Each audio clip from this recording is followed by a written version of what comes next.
This conference will now be recorded. March 10th meeting of the Electric Reserve Advisory Committee. Call the roll. We have here Carol Panko, Joe Schofield, Glenn Sikorsky, Doug Zanter, John Grega, and myself. I'm quite sure Randy Bottleson is going to be here. He certainly indicated this morning that he would. He may have gotten tied up, so we definitely have a quorum. Particularly since we have so many people here, I would ask that you turn off your telephone, turn off your phones. And if you have time that you're going to come up to make any comments, I would ask that you introduce yourself, come to the podium and introduce yourself, because we want to be able to hear what's going on. Please, let's not have a lot of talking among the people here. Going to approve the February 10th, 2022 meeting minutes. Any additions, changes to those minutes?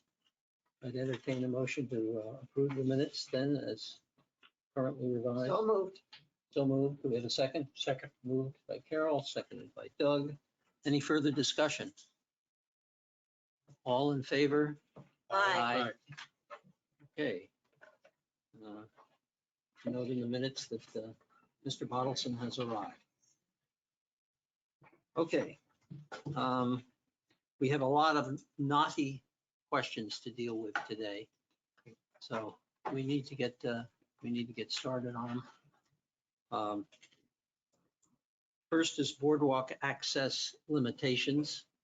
And I think you have all seen the notes that I have sent. We have determined that the South Florida Water Management District is saying that we should not have golf carts or other vehicles on the boardwalk. So I think we need to discuss limiting the boardwalk, at least for now, to pedestrians only. And then I think we need to do that right away. And then we can decide to look into what we can do to dampen that down and to get permission from the South Florida Water Management District to perhaps put other kinds of vehicles on the boardwalk, probably short of golf carts, but such things as wheelchairs. Wheelchairs are allowed. Scooters, probably, Yeah. It doesn't limit Handicap handicapped people stuff, from yeah. accessing it. Wheelchairs are allowed. It doesn't mean you physically have to have 2 feet walking across the boardwalk. If you're in a wheelchair, you can still use it. and the bollards are separated such they can get. That there's through room. Yep, they're ADA compliant. There's enough room for the wheelchairs to get around the bollards to use the boardwalk. Okay. Language says pedestrian use only. But if you look at what a pedestrian is online, I looked it up yesterday, according to the state statutes, a wheelchair does qualify as pedestrian. Bicycles? Bicycles do not. Yeah. I think that's one of the things that we need to, when we look at it, if we want to get it broadened, we need to look at whether we want to include bicycles. Right. I don't know. I assume a baby carriage is considered pedestrian. I would assume so. That particular thing didn't come up, and there's no motor on it, Yeah. so. That's you might hear that in Well, Belleville. there's no motor on a bicycle either. I know, but they don't consider those pedestrian. Who drives them? But with grandchildren. Okay. It's supposed to be, I don't know, but I looked up what the state said, and bicycles were not considered pedestrian. Okay. They actually have to yield to pedestrians. In any event, it seems to me that we need to decide to recommend this to the board. And if we can get immediate action on this, I don't know. I guess I'm confused about what you would recommend to the board, because your permit for the boardwalk says pedestrian only. There's nothing to recommend. It would just be to get the bollards put in place. Well, I think that we recommend, that the consensus, at least the consensus of the PPAC is that we ought to implement the pedestrian only now. Okay, so what your recommendation is that PPAC abides by the permit that's already By in the place rule. on the boardwalk? Okay. At this Well, time. you don't need. But this I time. think we want to say we abide by the rule, but we are going to look at what we can do to apply to the Okay. South Florida Water Management District. For an to- exception? For an exception Okay, to the rule. And We in the vote on sense that? that it's a change from the procedure law. It should go to the board. it's not a change in procedure though, it's just It's been. a change in the local procedure because we have allowed it for 20 years, maybe in violation, Okay. but I we've I allowed have it. a call into Tony about this. So Yeah, do I. Tony and I have talked about it as well. You have, and. if And you- I agree with your proposal 100%. I think you should go Yeah, to the board. I think we just vote on it. So, Formalize it. Laura, I can bring it. Did Tony, he confirmed that we don't have to go to the board? I didn't ask him that specifically. He did confirm that the permit states that it's pedestrian only. Yes. So you guys have been internally allowing an exception. Like Pelican has been allowing the golf carts to drive on it. It's our permit and our permit states it's pedestrian only. Okay. So we're not changing anything from the board. You're just actually abiding by the Abiding by the permit rule. now. That's all Yeah. we're doing. Okay. But I will bring it up at the board meeting. Can I add that been in Pelican since 2003 on Sikorsky. My wife's in a wheelchair. Mhm. We use that boardwalk with our golf cart. And we will look into this, but I'm going to look into that discrimination against a handicapped person to be allowed on that boardwalk in a golf cart. And I'm going to support that because my wife can't walk very well and she's legally blind. I think we have three. Yes, my wife is also visually impaired. And the other thing I might add is if our attorney could look at the Americans with Disabilities Act, might give us a good idea of what the scope of that law is about. I'm sure there's certain workplace things, but Well, I think, yeah, I can ask him to, but like I said, the wheelchairs are allowed on the boardwalk, which does accommodate people with wheelchairs and disabilities. scooters? Yeah. Electric Scooters, scooters? yeah, scooters, We got I motorized don't scooters. remember, I we got remember electric- seeing something about the scooters on there, but there are people who are handicapped that have motorized scooters, so you would be discriminating if you didn't allow that. But Okay. I will verify that with Tony. Do not hold me to that. Also, it's 1.2 miles from my house to that boardwalk. And for my wife to wheel up there in her wheelchair, come on. Well, there was some talk, I saw some. We're some not things gonna going back settle and it forth. today. No, I understand, but. But Tony has, I've talked to Tony specifically he's very about aware of it. ADA. Yeah. To get an interpretation for what can be done. Okay. So that's all forthcoming. And as Phil said, you're going to vote on it today to allow it. That's great. Subject to, we're going to try and see what wiggle room we have legally. We're voting not to allow. Yeah, I'd like to allow one more comment. I agree that we're stuck, we have to abide by the laws, which we will do. I understand that wheelchairs might be allowed to use that, but there is a difficult time, as Glenn has stressed, getting somebody in the wheelchair to that boardwalk. Therefore, there needs to be some accessibility for parking of a golf cart, so maybe a wheelchair could be deployed from that point. Right now, no parking lot is accessible to the boardwalk. And if I look at the maps, it seems to me like the whole preserve is surrounded by community association property. And I would like to suggest that we approach the community association to install a golf cart parking area so that people that do have these issues can at least have access, close access to that boardwalk. I would like to ask Scott to comment on that.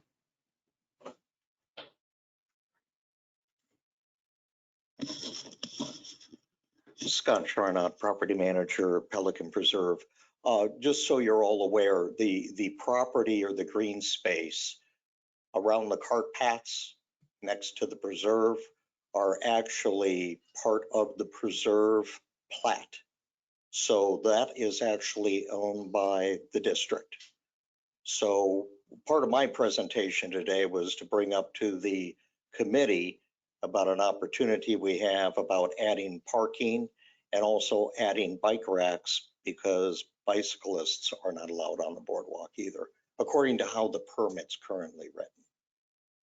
So Scott, are the 3 handicap spots on your end of the building the closest to that first boardwalk? Yes. Is that sufficient for Yeah, there's, anybody to use those spots to, well, and also right before the entryway to the boardwalk, there's green space there that can be utilized also. Scott, Randy's, So or Randy we'll, Scott's. we'll cover that a little later. Okay. Yeah. Okay. He's proposing Yeah. that we actually put in new slots. Yes. Oh. By the entries to each end of the boardwalk. The green space you're talking about is actually community association property, correct? It's not No, that is not correct. That's, it's CDD property. The community association property is back the other way as you pass the amphitheater. So from the amphitheater to the bridge right after the butterfly garden, that's PPCA. Okay, so in essence, the CDD or PPAC could utilize that green space, and we could actually designate by signage, maybe some marking, that this is Yes, golf cart parking for access to that boardwalk. yes. Okay, so we have something in our pockets. Scott, Yes. can I Thank you. suggest I'll cover that a little later. Okay, When you great. say a little later, would it be worthwhile to do it now? Or is there some other? Well, I'll stuff? wait until my management report because I know they will keep to the schedule, but it's all there. We'll review it. Thank you. So I believe, contradict me if I'm wrong, it is the consensus of the committee that we should adhere to the rules Mhm. Right. concerning the boardwalk. Mhm. And that we should immediately instruct Hassel to put up the bollards and necessary signage to restrict the use of the boardwalk to pedestrians only. Yep. I don't think we need to make a vote on it. No, I'm just, I'm. Yep. The I'm answer is saying yes. I believe that is the Yes. consensus of the Yes. committee. Yes, Yes. I'm seeing Yes. everybody nodding their heads. yes. So we will move forward with that. Okay.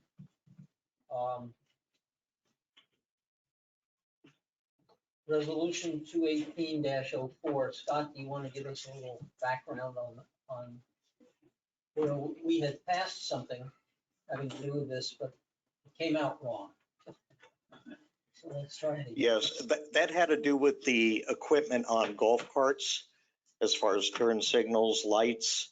And it's in the resolution, it states all golf carts. But our practice has been, it's all golf carts that are driven at night. So if you drive your cart at night, it must have lights and it must be street legal. Many of our older owners don't drive at night, and hence they were given permission to purchase golf carts without that equipment on them. So it's beneficial for our owners to change the wording in that amendment to golf carts that are driven at night instead of all golf carts. That was the change that we were going to make. And when it came out in the draft minutes, or I guess in the draft minutes, it said all rather than Yes, golf carts at night. yes. So if there are no objections, I will think we voted to support that. Is anybody against changing that? No. Okay, well, I think we could just Okay. go ahead, Scott, and make that change. All right, thank you. Thank you. All right. Financial report, Glenn? Yes, I sent you to the end of October, or I'm sorry, January. I'm ahead of myself here. And with the summary of the financials through the gateway system. And it looks like we're on track. And I don't see any issues with the numbers. Are there any questions? And I asked the same question the last time, but part of the reason we look like we're as far ahead as we are is because the billing hasn't caught up with these statements. Is that right? Accrual accounting.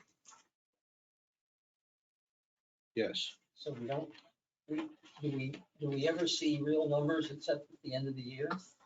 Well, it depends on the timing, but, the way systems are today, I'm paying vendors, et cetera, which it can go from 30 to 60 to 90 days, so, but it's important to look at the actual and the budget, but I believe that, we're in line with what we approved this past year. Any questions of Glenn? Okay, now we get into the landscape bid review. And Joe, I believe you have a presentation to make with regard to that. Yes, our landscaping work group will be making a presentation. I think you've all had a chance to see that, but Richard Rue will be making that presentation and answering any questions anyone may have. I'd like to state that Mayor Berg is also here from our committee, as is Mark Eversman. And if there's any questions that come up that they might be able to answer, they're available for that and supporting this program. So I'll pass it on to Rich. Richard, if you just introduce yourself. My name is Richard Rue. I'm a member of the Landscaping Working Group. We put out a 8-page presentation that I'm about to go through, which I think you all have copies of.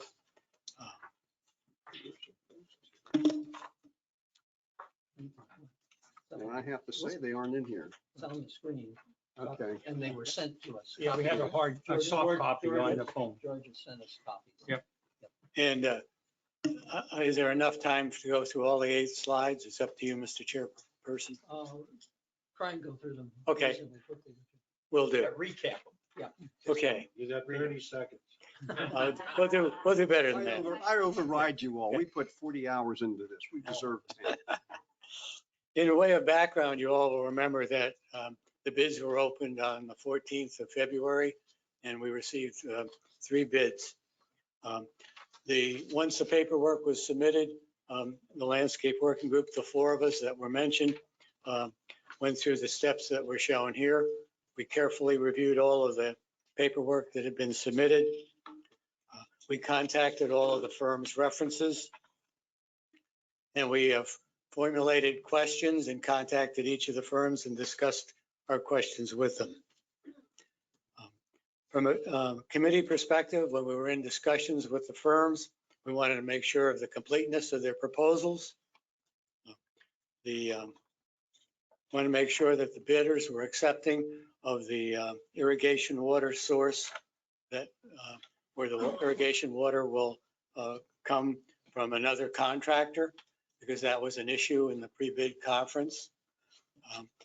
And we took the opportunity in our discussions to present an overview of our thoughts on management beyond the development phase, where the contractor, the developer, was focused mainly on selling homes and not so much on landscaping. Of course, in another situation right now, we're beyond that, and we now have an aged property. We went on to explain that we have the working group. We've had 20 volunteers come out, and we see a finite role for our working group in the future of landscaping on Pelican Preserve. However, the job that we do is really dependent on how educated our working group members are.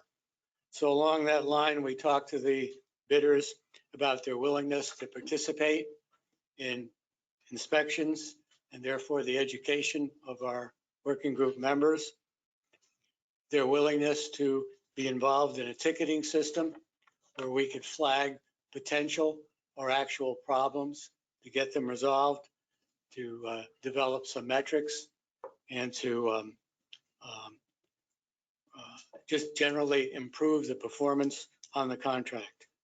We also asked them what are their feelings about supporting the work of the landscape working group, which will be putting together plans going forward for the restoration of our landscaping. And we got some very, very positive response from them. They were very pleased to see we were thinking in a forward-looking fashion. And they welcomed the involvement, they welcomed the inspections, and they thought we were on the right track. In fact, they've said this is really they viewed it as a partnership, the start of a partnership, and that they were more than willing to work under these circumstances. They also said that we should be thinking ahead towards the impact of a natural disaster and recovery from a natural disaster. And that should be part of our thinking. Okay, so from all of our phone calls, we confirmed that each firm met the requirements of the solicitation. The irrigation water source was not a problem any longer.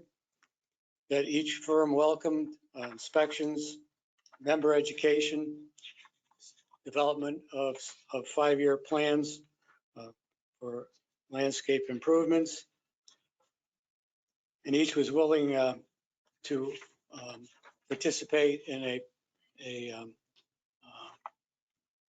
natural disaster recovery plan if they were asked to do so.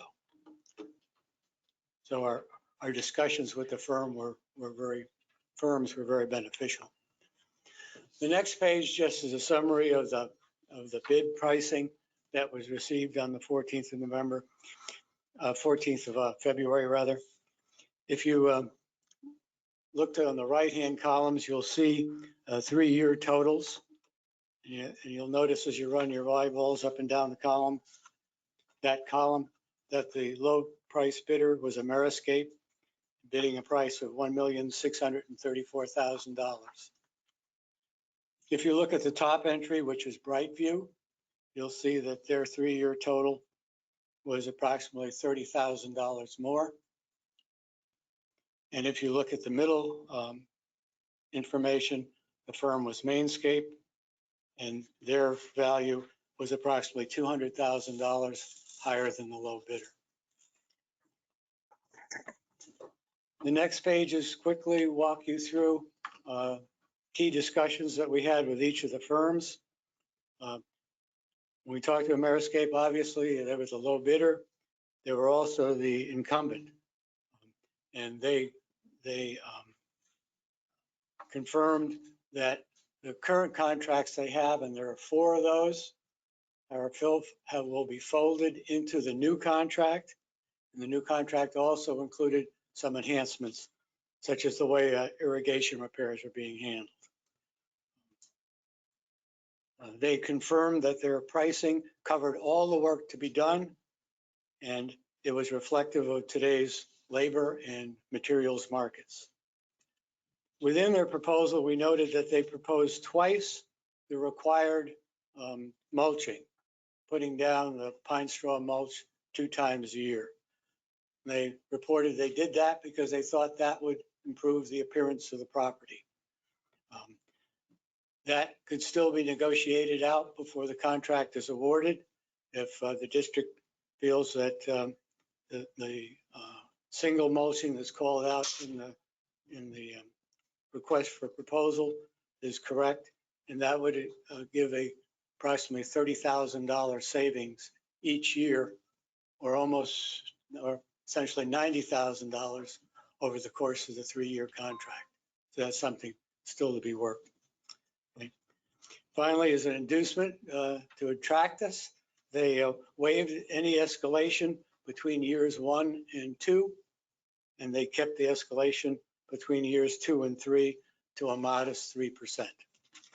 So that's kind of the highlights of what we learned with our discussions with Ameriscape. Richard, let me ask if we were to cut out the second mulching on the base contract, would we still be able to, I assume we would still be able to contract with them to do the mulching if we then later decided we wanted to do it in any one of the years? Yes, I assume that's correct. I have a question. Richard, do we know what the current, how much I know these are different line items in the budget, but do we know when we look at this compared to what we're currently paying, do we know the delta there? We know the delta, and that our first questions we gave them was to explain there is a delta between their current 4 contracts that they have and what's in here. So we went through what enhancements have been put in the new contract and what things needed to be squared away, and we're convinced that there's a reasonable price. So it is increasing compared, because we added more into it? Right. But there's also a little bit of haze in there, because I think as hard as we looked, there was maybe some loose ends that we didn't know all of the contractual arrangements currently. But if you just add up the pure numbers from the contracts, The old one.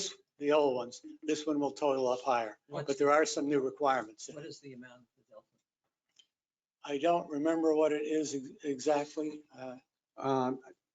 It was very difficult to figure out all that because the new contract, the way it was written up, adds things that weren't in the original contracts.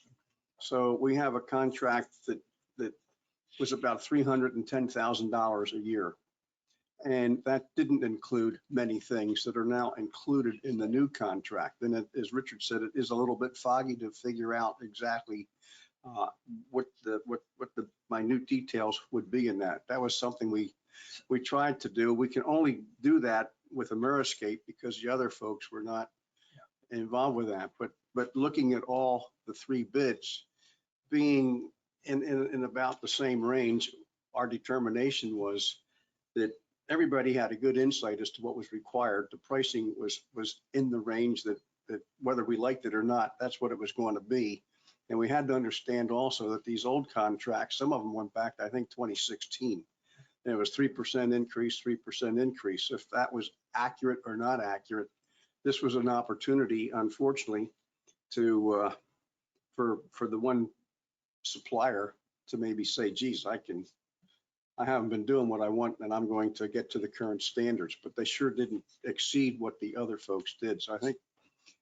So with the increase, Yes. is that coming from, to be able to cover that increase, is that coming from other line items within the budget, or do we know yet? It's coming from some line items, and I would say Scott has the best understanding of that. But yeah, there are some line items that will now be not line items going forward. In fact, we're going to have to work with Because we might Glenn. have to get some additional funding to We, cover that, right? I believe we are going to have to get additional money to cover that To cover this current, Yes. whatever it's as we worth. go forward. I Okay. believe so. Certainly if the old contract, and I understand there were a lot of things left out of it, but if the starting base was $310,000 a year, that gets me to 990,000, and this is $1,634,000. Do I remember the number Right, that's correctly? close.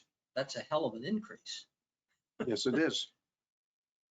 Unless there's large line items, Phil, that were moved into this guy. I But if we understand. don't know that We yet, don't know that. we don't know how much more money we need Yeah. to do this.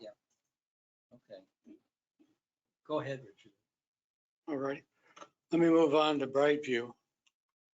Okay, they were the second, Well, Yeah, we picked- I was gonna say, if we're recommending, not recommending Brightview, can you give us just a very quick, without going through all of the bullets? well, our recommendation is basically on price, based on price. They are a higher price company, good company, a lot of good resources, good management practices, but not at the price point we would like to see. And the same thing with the next firm, which is Mainscape.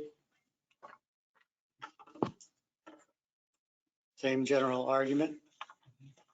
In summary, three good firms, okay, all capable of and well equipped, all likely able to successfully execute the contract.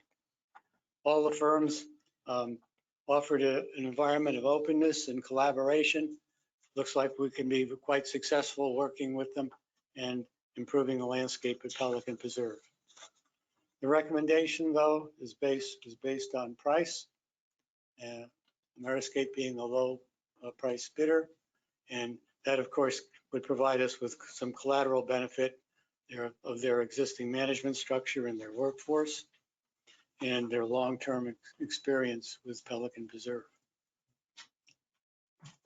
Any further questions of Richard on this? Do we need a motion to, Well, Scott, are you gonna actually present this, or should we be voting on this recommendation? We can make a motion right now. Yeah. You can make a motion. Okay. All right, I make a motion to accept the Ameriscape's bid. Do I have a second? Second. Moved and seconded, moved by John, seconded by Carol. Is there further discussion or questions of Richard? I just have one for Richard. Everything you've done here looks great. We really appreciate the time and effort you put into it. And I also like the idea of coming up with some sort of plan, a recovery plan in the event that another Irma hits. So I'm kind of curious about what you think the scope of that might be. In Irma, as an example, I heard there were 250 trees down in the golf course alone. So we have a bit of a problem trying to create a reserve on landscaping as opposed to other maintenance.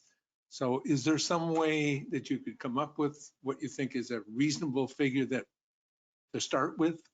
And if in fact we don't have an Irma in the next 5 years, could it be put toward landscaping that outgrows its usefulness or useful life or whatever? Richard, could I address that? Sure. We don't have any data on that. We would really have to go back to the contractor of record, and that would be Ameriscape, and see if they can furnish some costing of what it costs to clean up that part of the landscaping that we're responsible for. And that could be out the Tree Line Avenue and Pelican Preserve Boulevard, Cypress Grove, and part of Prado. So I would think the primary focus, all three companies were willing to negotiate a contract, a separate contract for that service. I know that the community I live in, Carina, had a separate contract with Ameriscape where they guaranteed they would respond within a certain amount of time. What they did was quote a price for an axe, a saw, a truck. Everything was quoted separately, and man hours to do this, man hours to do that. And it's just a rough estimate of what they tell you what they're going to charge you per hour or for what equipment. So it's a potluck shot, I think.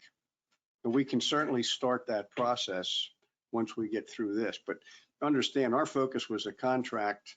We want to have a 5-year plan. We want to have a hurricane plan, but that's got to come down the pike. Okay. Those would be useful. That would be useful information for this group to know, or at least have some ballpark figure on it. Randy, that's a difficult number, though. I agree. Very difficult number. Unless I you, mean- unless you use what it costs to clean up Irma. I think that's where, Get your handle around that. That's a good starting point. right, that would be the starting point. Yeah, no doubt about it. So Yeah, can every we- hurricane's a different hurricane. I think the committee would like to ask the landscape work group to come back with some kind of a ballpark figure that we at least get an idea of what we might be facing in that kind of thing. We will start, once we get this awarded, we'll set some time aside and sit down and see if we can get what the cost was the last time and then start working from Yeah, there. Just give you a rough Ameriscape guess. could give you something like that. Yeah. Without a problem. Yeah. But I mean, it's The reason I mentioned is that's what I'm we- suggesting we should be. During the end of the summer, we had like 6 trees that were struck by lightning and ultimately took out a number of those. But the entire bill was $16,000 to $20,000 if we had taken them out and replaced them. It was a little bit of a sticker shock for me. Yeah. So One of the issues with Irma was we were still owned by WCI. And I can still remember David Caldwell sitting up at a meeting and telling us, we are not about to replace what was broken with what, we're not going to put a tree in that's 10 feet tall. If there was we will put a 10-foot tree in where there was a 20 or 30-foot tree. They just said, we're taking the cheapest way out, and that's what they did. So we'll get what they spent. I think anybody that represents any of these companies could give you a fair estimate of what they would estimate it would cost. We can get a number. We can play with it from that point. Detailing it, I agree with John. Every hurricane's different. Primary thing is how will they respond to get trees off the road so we have the ability to exit the communities. And it seems to me, Joe, you could use that Corona agreement as one of the starting points as well. Yeah. Any further questions of Richard or of Joe? If not, I'd like to add my thanks to Randy's for the work that the committee has done. I know you put in a lot of time and effort on this. We really appreciate it. Thank you. Thank you, man. Was there a vote on the table? Yeah. Yeah. Okay. Yeah. Okay, We took the vote. It has been moved and seconded that we accept the recommendation of the landscape work group to award the contract to Ameriscape. Is there any further discussion? If not, I'll call for a vote. All in favor? Aye. I'd like to thank any of the contractors that may have come to this meeting for all your hard work. And it was a good job. And we enjoyed working with you all, and there can only be one winner. Thank you. Okay, thank you. Okay. And we go on to another easy issue. Casella pavers. Bob, you want to? Yeah, I guess I'll speak to that. Bob Geppert from the Cdd. I've been involved in behalf of the Casella folks and before Prado, because the two communities were not going to get any pavers. Through the research with permits, drawings, concept drawings, and the actual as-built, we determined that they had a responsibility to do Prado, they being Lennar. Up till now, we have not found similar documentation that would make Lennar put it in for Casella. There is a very, very long shot that something will turn up in city documents that have been requested, but not reviewed yet. Tetra Tech, Stephen Agapi is still doing that. I talked to him as recently as this morning. And so they made the request. If it ever comes through, we could probably backfill if you decide to move forward and do it on our own. So that brings us to next steps. And in working with Cece, one of the suggestions that they offered was to get a sense of how important is this to their neighbors and the neighborhood. And they have since conducted a survey or they got a petition with a significant number of names.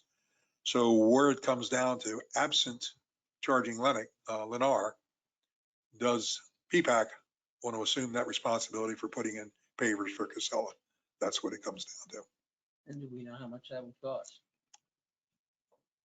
I've seen a number, but I think it's $60,000. Am I right? Or That was, the last I heard about the pricing was what was discussed at last month's meeting. yeah, we haven't got a current price. Who is Tetra Tech?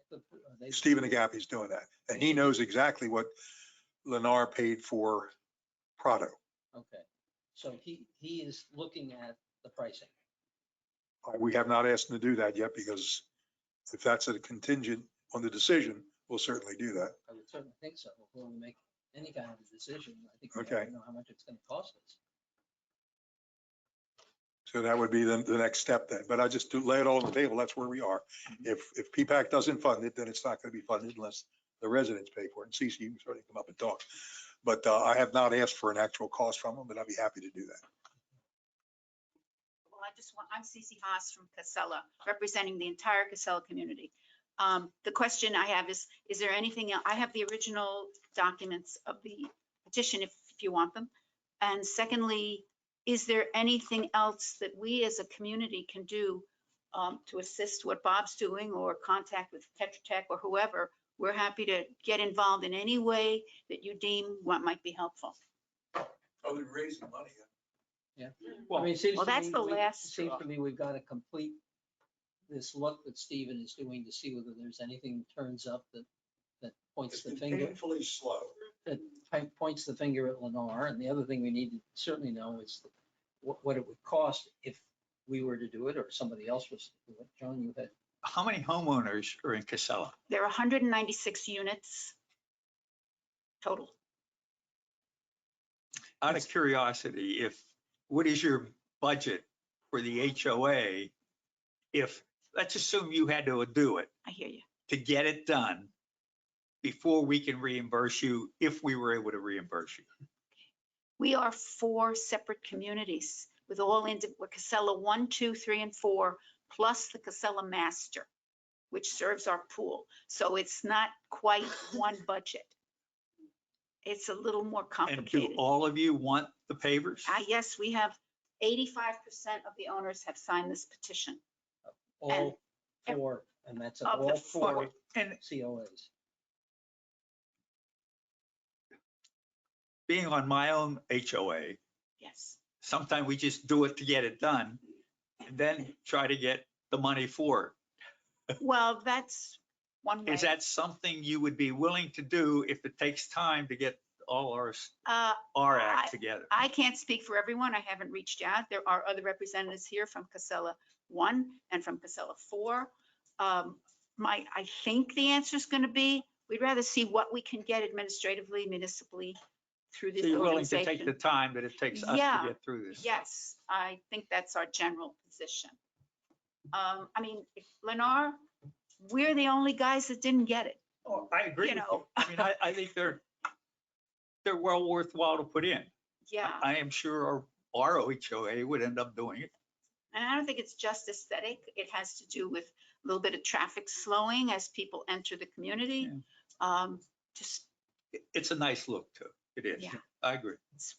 CC, Yes. if I could bring up one question.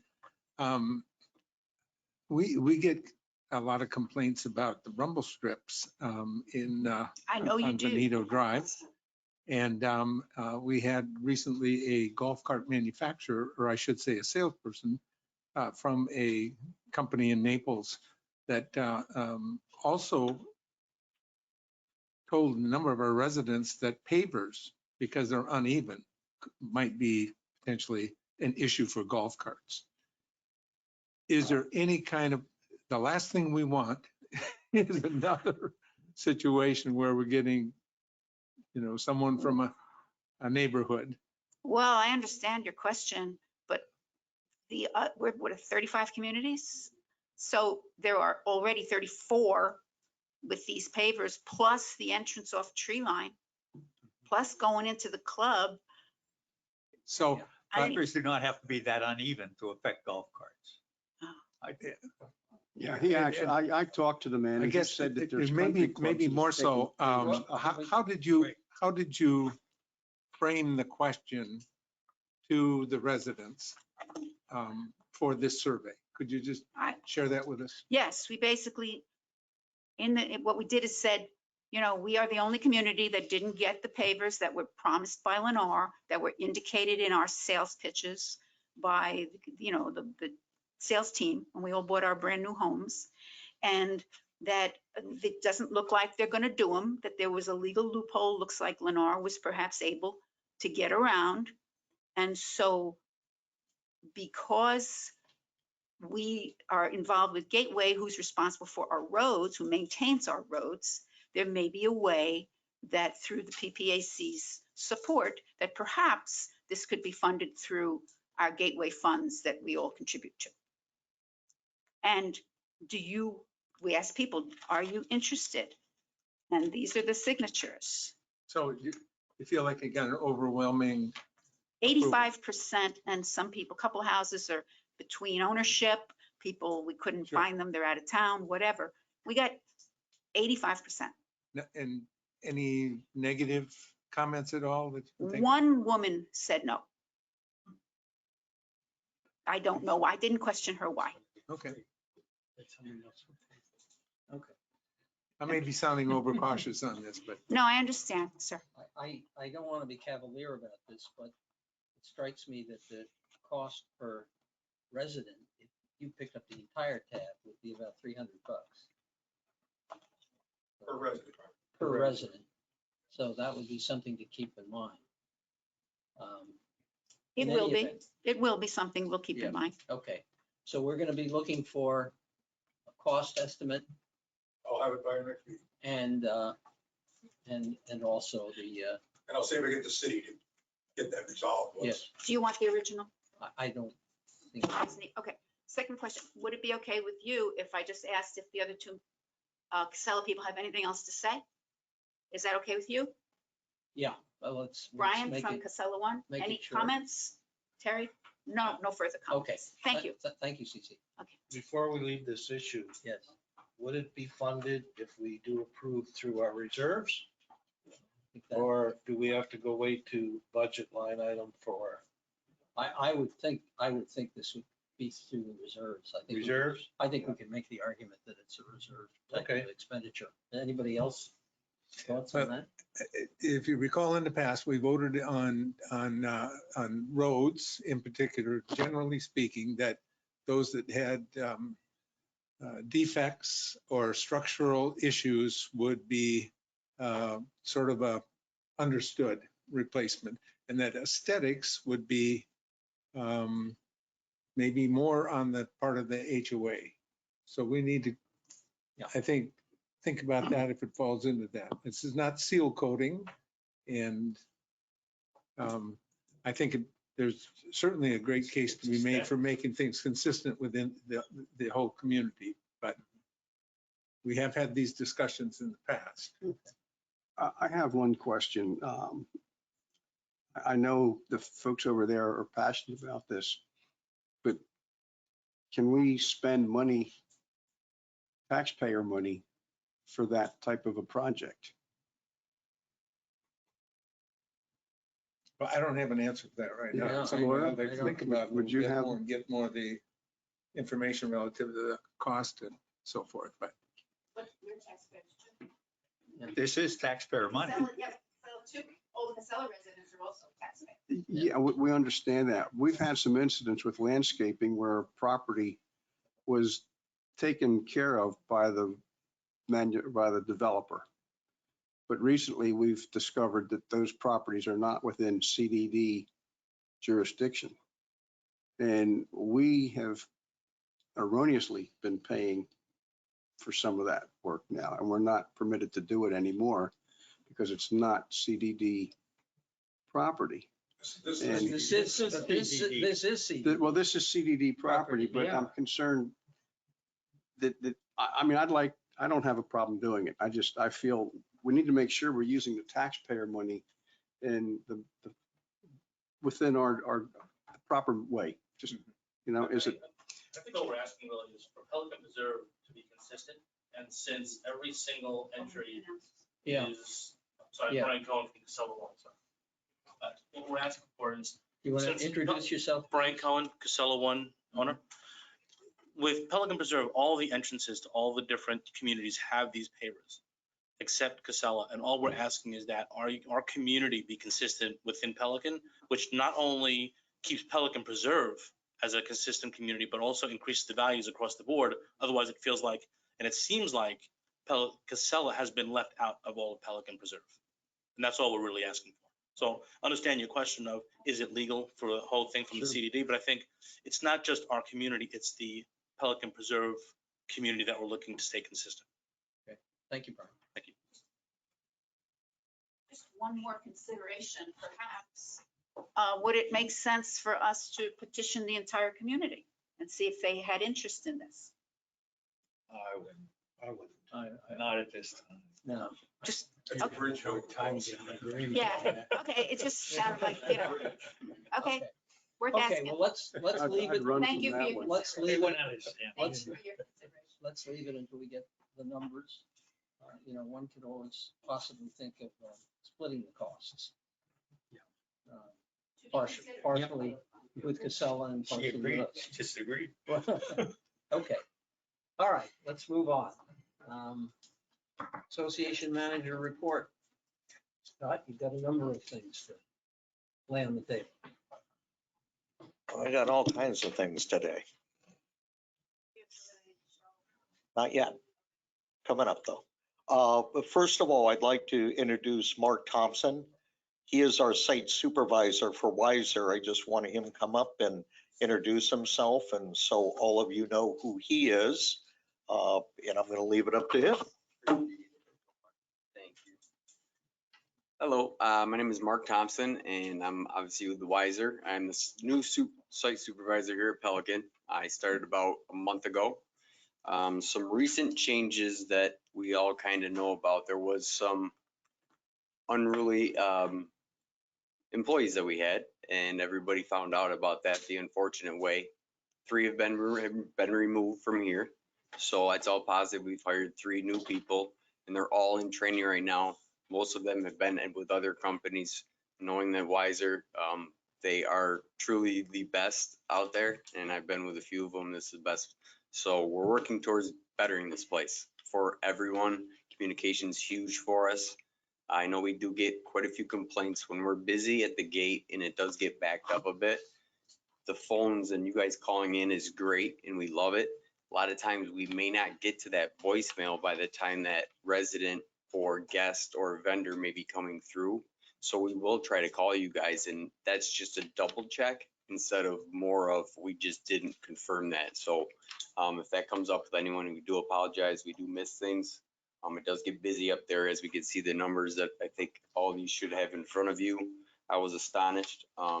Truthfully, I'm out of Buffalo, New York. My wife and I moved here in August, and she's a teacher, and I was a sergeant at a casino there. And these numbers are comparable to a small casino that I worked at, and that's impressive. It's a beautiful place. So if you guys do have any other questions, Mark, is it better and easier for you guys if people send a message on the Dwelling Live system? yes, absolutely. That works the best. If we can we'll check every ID, which we do.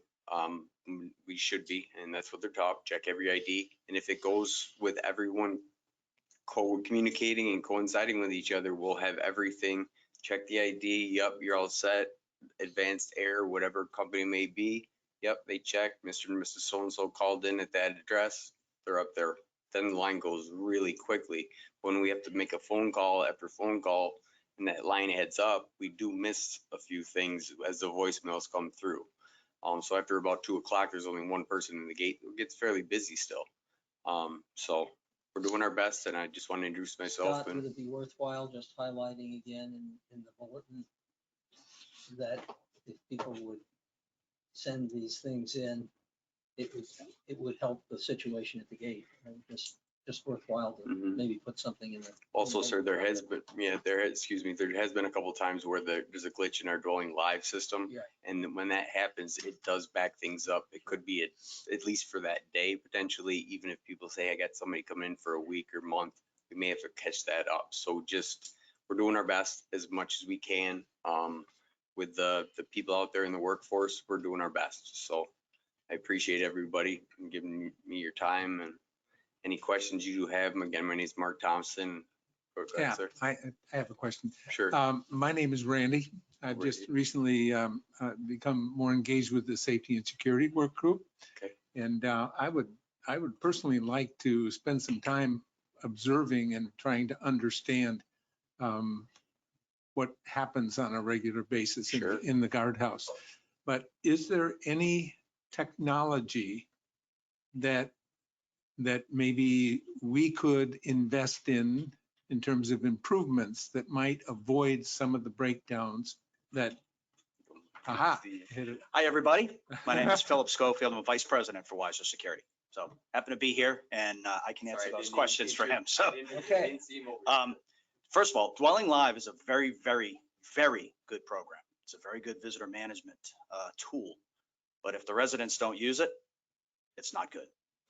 It slows down. It is technology. So technology is great until it isn't. So the other day, suddenly Scott called me and said, hey, something's wrong with Dwelling Live. And we looked into it. For some unknown reason, Dwelling Live just shut us off and said, you're not a community anymore. We have no idea why they did it. We had to make 4 or 5 phone calls and yell at people, and boop, it turned back on. But technology does those things.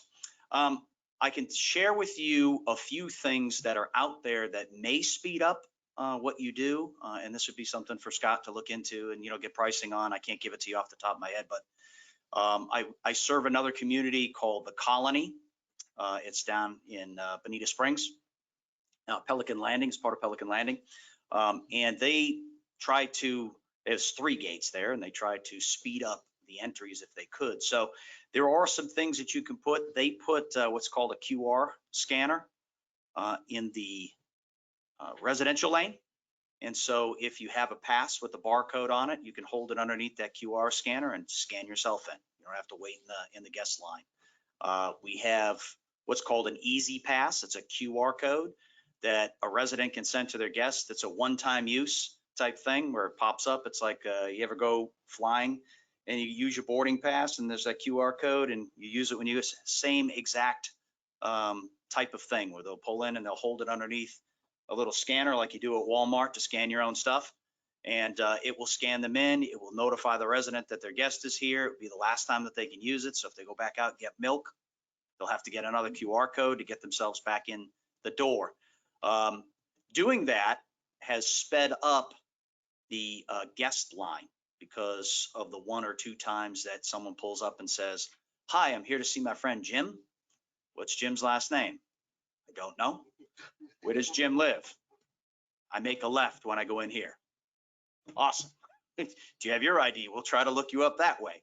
And that interaction, if you think about that, if there's 9 cars waiting in line and it takes us 30 seconds to deal with each car that pulls up, you get a phone call that said, "I waited for 25 minutes to get in this morning." And it's those things that slow it down. It's the guest interaction. So there are some things out there that you can do to try and speed it up. However, it is guest interaction. So there is going to be times that we have to wait and conversate and ask exactly what it is that they're looking to do. We do have solicitors that pull in and they make up a story and we ask 35 questions and then finally tell them, turn around, because they don't belong in the community. But that interaction is what slows down that line. I haven't seen a big issue with a big line. Have you had many complaints? Complaints. 3 people in line, you'll get a complaint. The 3rd person says, "I waited for a long time." I mean, No, not the people coming in. I'm talking about the residents complaining. Well, the guest will tell the resident, "I had to wait a long time." And sometimes Scott may get that call. Have you gotten any? Yeah. Oh, yeah. Yeah. I've been in the guest line, so.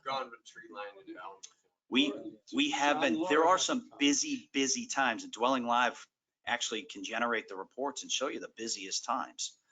So there are some really busy times. That's why we have 2 officers on the gate during your busy times to try and alternate between them, because they can get worn out pretty quick. Trucks, and then the major trucks go through that we have to lift up, not knowing if they are there to deliver something or big truck just going through. We have to physically go out there and get their address by walking. So that's what helps with people as well. How much, I know we have post orders that we've put in, but I'm also curious about how much levered, how much, how can I say this?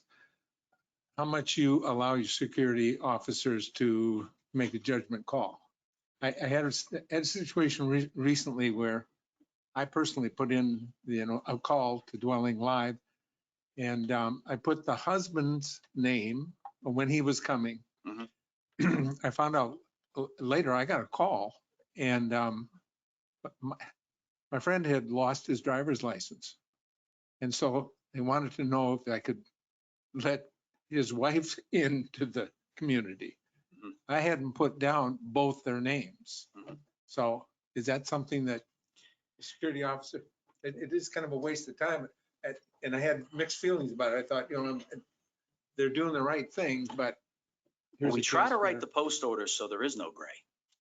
So we don't really want to have them to have to make a snap decision. Gotcha. We want them to be able to know that, for instance, we have some places that are driver's license demanders. So if you don't have a driver's license, you might be from Sears and you're delivering. Sears Delivery never wants to give us their licenses. I don't know why they do that as a company, but we just tell them, turn around. You can't come in and deliver then.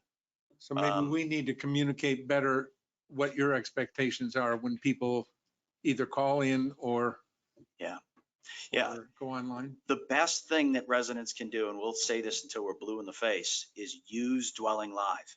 Use your program that you pay for. It will speed up the process if they put it in there. The phone calls that we get at the gate that say, "Hi, my friend Jimmy's coming. Can you put him on my list? I live at," is something that they have to stop, slow down, write down, and then pre-call in for them, versus them pulling out the app and putting Jimmy in there and hitting save. When Jimmy pulls up, we're able to find them by the address, find out that it's Jimmy, scan his license, send them right in, the notification's done. So an interaction at the gate can take 21 seconds or less. Sometimes it's even less. So if they have a valid pass and they have the barcode and we scan it and they're allowed in, it can be even better. So, but all those little things where people are like, I'm not using that system, that's what slows it down. Any other questions of these gentlemen? Yeah, I have one. I'd like to go back and revisit Sears. Okay. Sure. That's why they're going out of business, right? It's, yeah, We don't have to worry completely about it much different. longer, right? Yeah, they're No. actually not even called Sears anymore on a national basis. My question is, if a delivery truck comes in Mhm. and the company they're working for tells them they don't have to give their driver's license Mhm. because that could be an intrusion on their privacy, Mhm. would you not just flip them around, but say, where are you going? Call the owner to make sure they're getting a delivery? Or would you just simply say, go around? Because that would be an imposition to our residents. Well, we understand that it's an expecting imposition to the resident, but you also have to take into consideration a few things. First of all, there is no case law that says that showing their driver's license to us is an imposition. There is case law about us taking a picture of the driver's license and keeping it in our system. There is nothing that says that we can't ask them for their driver's license. If they don't want to hand it to us, we can ask them specific questions. That's actually what Florida state statute says. We can do that. The second thing is you have to decide as a community, is it okay to let people that are unlicensed drive on your streets? So let's say that guy doesn't want to give me a license because it says it's his constitutional right. And we go, okay, where are you going? All right, well, we'll let you in. And he goes 10 yards down and runs somebody over. And he doesn't have one. That's the thing that we do. I totally believe if they Yeah. don't have a driver's license, Mhm. they shouldn't be driving on our streets. Well, all he has to do is say, I'm not giving it to you. Yeah. Or I'm not handing it to you, or you can't see it. And then what do I do? If those guys, if that gray area is something that they say, okay, we'll let him in, well, then we're libelous. The community's libelous. So, and my insurance company would be very upset at me if we did that. So, and we're self-insured. So. Yeah. So I hope that answers your question. I'm not trying to be difficult. I'm just saying. it And we have answers some my places that go, I don't care, let them all in. Doesn't bother me at all. They don't have a license, no big deal. Or any vendor too. Yeah. Well, I have no idea what each individual company might be. I'm assuming that all the Amazon drivers show you a driver's license then. I mean, if they need to, sure. Well, if Yeah. you're asking them for it, they Yeah. need to. I mean, correct? the Amazon people, we don't check. They're like UPS and FedEx. Yeah. What's the difference between Amazon and Sears? $1 million. Well, one's successful and one isn't, but the driver's license is my concern. That's what it is. It's all successful. If you recall, about a year ago, I brought to this committee the enhancement to the gate system that would allow Amazon drivers access to the community as if it was FedEx or the US Postal Service. That was approved, it was adopted, and it was installed. So regular drivers for deliveries, they're going to have access, but these off one or two delivery companies, let's just say it is not perfect. That's going to be 100% of the time be accommodating to all of our guests. And as long as we keep that in mind, there are going to be some things that, get a little sideways, but again, it's good to talk about, but a lot of these things that happen out there, a simple phone call.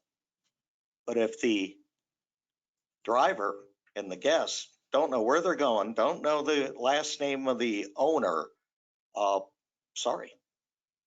Turn around and we'll try to work it out. Okay, if the criteria is having a driver's license, we can't assume every Amazon driver has a driver's license unless we ask them for it. Yes, So but what I'm assuming is then, if a major delivery service, we have given them carte blanche, they can come and go. So in the case of Sears, that may have been more of a terminology than a fact. If a guy comes in with a Sears truck, we're not going to tell him he can't come in. He's got a truck that says Sears on it. standard delivery. If a guy comes in an unmarked truck, we would ask him for a driver's license, can't produce it, he turns around and goes out. Mhm. Is that pretty much the scenario? Pretty much, not 100%. Okay. I'll use those words, pretty much. I think, Phil, you made, Yeah. Mr. Chairman, a good point that you should put that into our residents in your monthly or weekly, Scott, about dwelling live. Yep. But face it, we're a 55 plus community and there's residents that don't even have a computer. So that's what we have to deal with. And they'll forget to call. I mean, again, Yeah, it's a phone things call, are and going the to gate happen. has been doing very Yeah. well Oh, with yeah. phone calls. Yep. And I have to thank them for it. Okay. Is there any other discussion that's going to move this thing forward? If not, Thank you, gentlemen.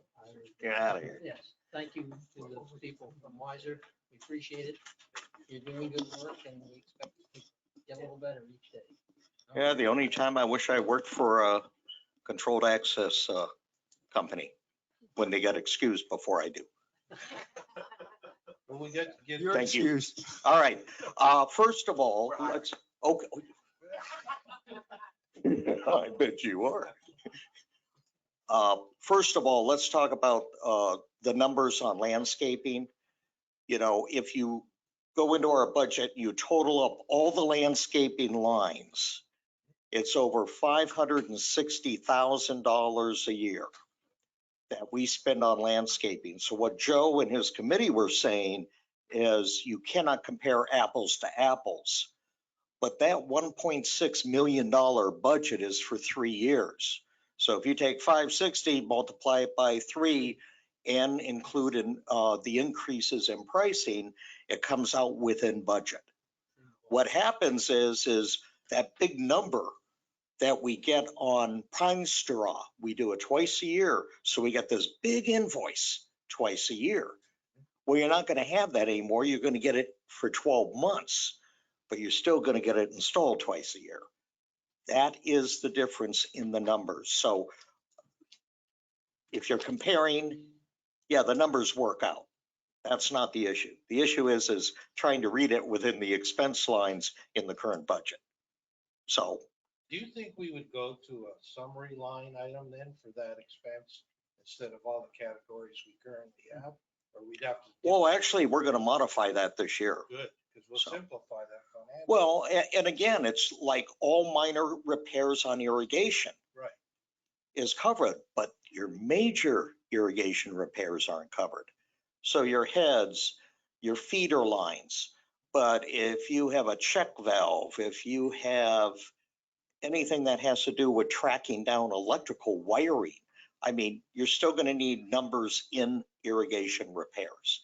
You're not going to need to have that big number, but there has to be number allocated for those repairs. Well, you know, to me, as a bean counter, I see landscaping, number one cost. Number two is security. And the third line would be other. Very simplistic, but I know we can't do it that way. We're gonna stay, but if we could simplify that budget down the road or those financials, it would. Would you think that from a accountability standpoint and a business standpoint, knowing what each of those expenses are is not important? Because I would think they are. I think from your standpoint, one number works. But for our committee, we want to be able to manage this and know what we're spending in different areas. So it's important for us to know what those numbers are and we can see. Joe, if I may, Yeah, go ahead. because I spent some time with Scott, he really cleared it for me. It might benefit, maybe it benefit you guys like to me. Bob, would you say? Oh, yeah, Bob Geppert again, sorry. The old contract, the one that we're currently under, did not cover for minor repairs like pop-up rotors, under 4-inch repair lights and things like that. And there was nothing in there for pine straw. Right. The new contract does cover all of those things. We have always had as an add-on cost, major repairs, tree trimming, replacement costs and things like that. And that will continue under the new contract. Yeah. So that's part of that differential, Phil, between the budget number of 300 a year or whatever and the actual. And we had asked Scott if he was going to bring the costs, the total cost for 2019, 2020, 2021. So he said that's 560,000 a year. Now you got a reference number. No, So there were some significant that you didn't take credit for that are going to be in here that weren't there before. Yeah. So we're getting a better deal as a community. In fact, I hope they're all. All right. You're getting a better deal. Now, thank you. Next item is the Trentino HOA request for landscaping and lighting. This is a two-part request. The first part, as far as the lighting, Trentino HOA is going to actually fund the electrical work that they want to add. They want to add uplighting to their vegetation in their roundabout, their island cul-de-sac area. They want to add uplighting to the new landscaping. They also want to add light fixtures on the bridge, which I've included in some of the photos there. They want to include those because the other bridge on the south side of Pelican Preserve Boulevard has those on the stucco posts or pillars that crosses the bridge. Now, they're going to fund all the work, but what we'll need to do is we'll have to get a licensing agreement from the district for them to perform that work on assets, on the CDD assets. And that's just an agreement between the HOA, their vendor, that they will put everything back to normal and address any liabilities associated with that. Scott, you should mention the work that the CDD is going to do in the cul-de-sac. My understanding, we're not doing anything. I was told we weren't going to do anything about the electric. No, I'm not talking the electric. Oh, I'm well, talking- I haven't gotten to the plant material yet. Oh, okay, yeah. Now we're into the plant material. I'm sorry, thank you. The CDD. Yeah, that's in Trentino. It's, I'm sorry. It's the one on Trieste Drive. Yeah. It's the And bridge on. it's not even a, it's actually not even a bridge. It's mine. It's an, It's on Trieste Drive. it's actually a earthen berm that a bridge was put on top of. Aesthetic purposes. Let's still get into his community.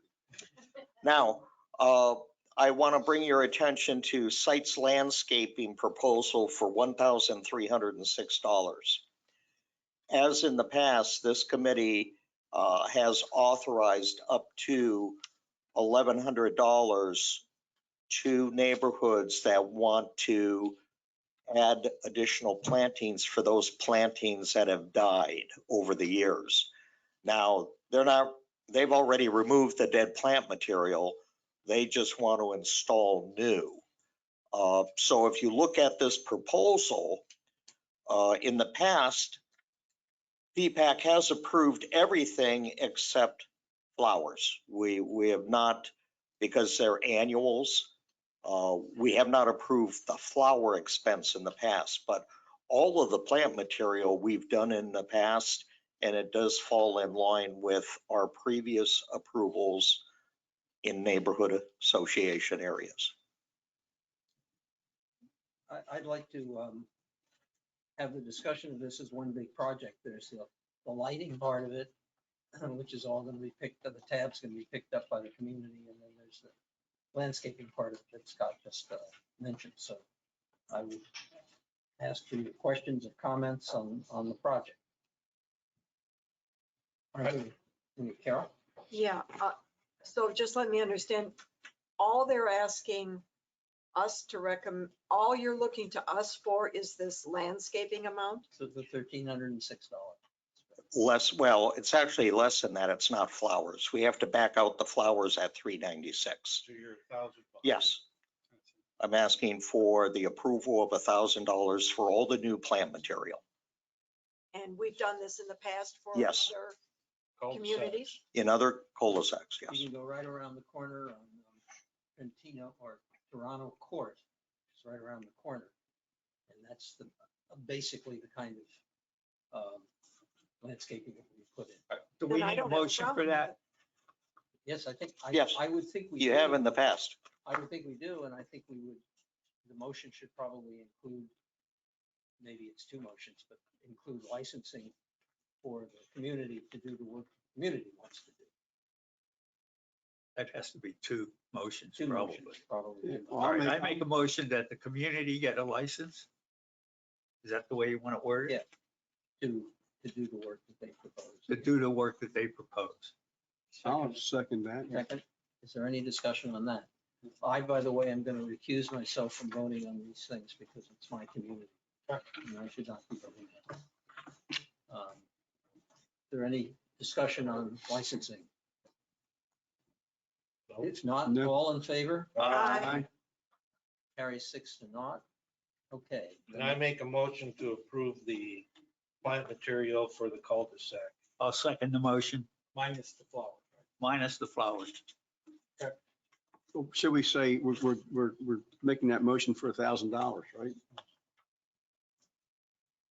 Yes. Okay. Not to exceed $1,000. Yeah. Okay. Not to exceed $1,000. I'll second that. Any other discussion on that? All in favor? Aye. Okay, carries 6 to naught. Thank I you, hope you're going to Scott. put Florida-friendly plantings in there. Phil, a question, and Bob, a question there. You know, that thing you had there with the light on it on the bridge, that column, okay? Just on the other side of that column, we have power. As opposed to routing the, the ponds group, that's where our power is. I don't know how much we're talking about, but are they going to run a line all the way? No. We're gonna run it, the line is going to be run under the road at the cul-de-sac. At the cul-de-sac, because the power that's there, What? Different area. I'm talking about the bridge. oh, the bridge are going to tap into the 120 that's We have- already there. So we have the one, yeah. Yeah, It's on. Yeah. It's already. I'll charge you that. Yeah. Well, I appreciate that the residents are gonna take that cost. Yeah. Thank you. You're very welcome. All right. Next point of interest, getting back to Casella pavers. Once Bob comes up with the cost estimates, because this project is only the enhancement around the monument, it's going to be less than $60,000. Where that $60,000 number came from at our last meeting had to do with doing the entire circle. Right. So it's going to be substantially less than that number.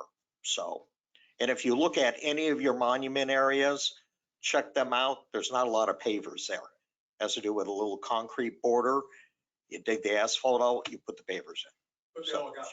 Yeah, they all got them but Casella. So it's just going to coincide with the rest of the aesthetics of the community.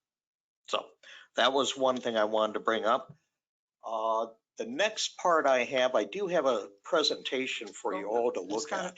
Yes. Something just occurred to me. What? Do you have plans or have plans been made for an engineering design?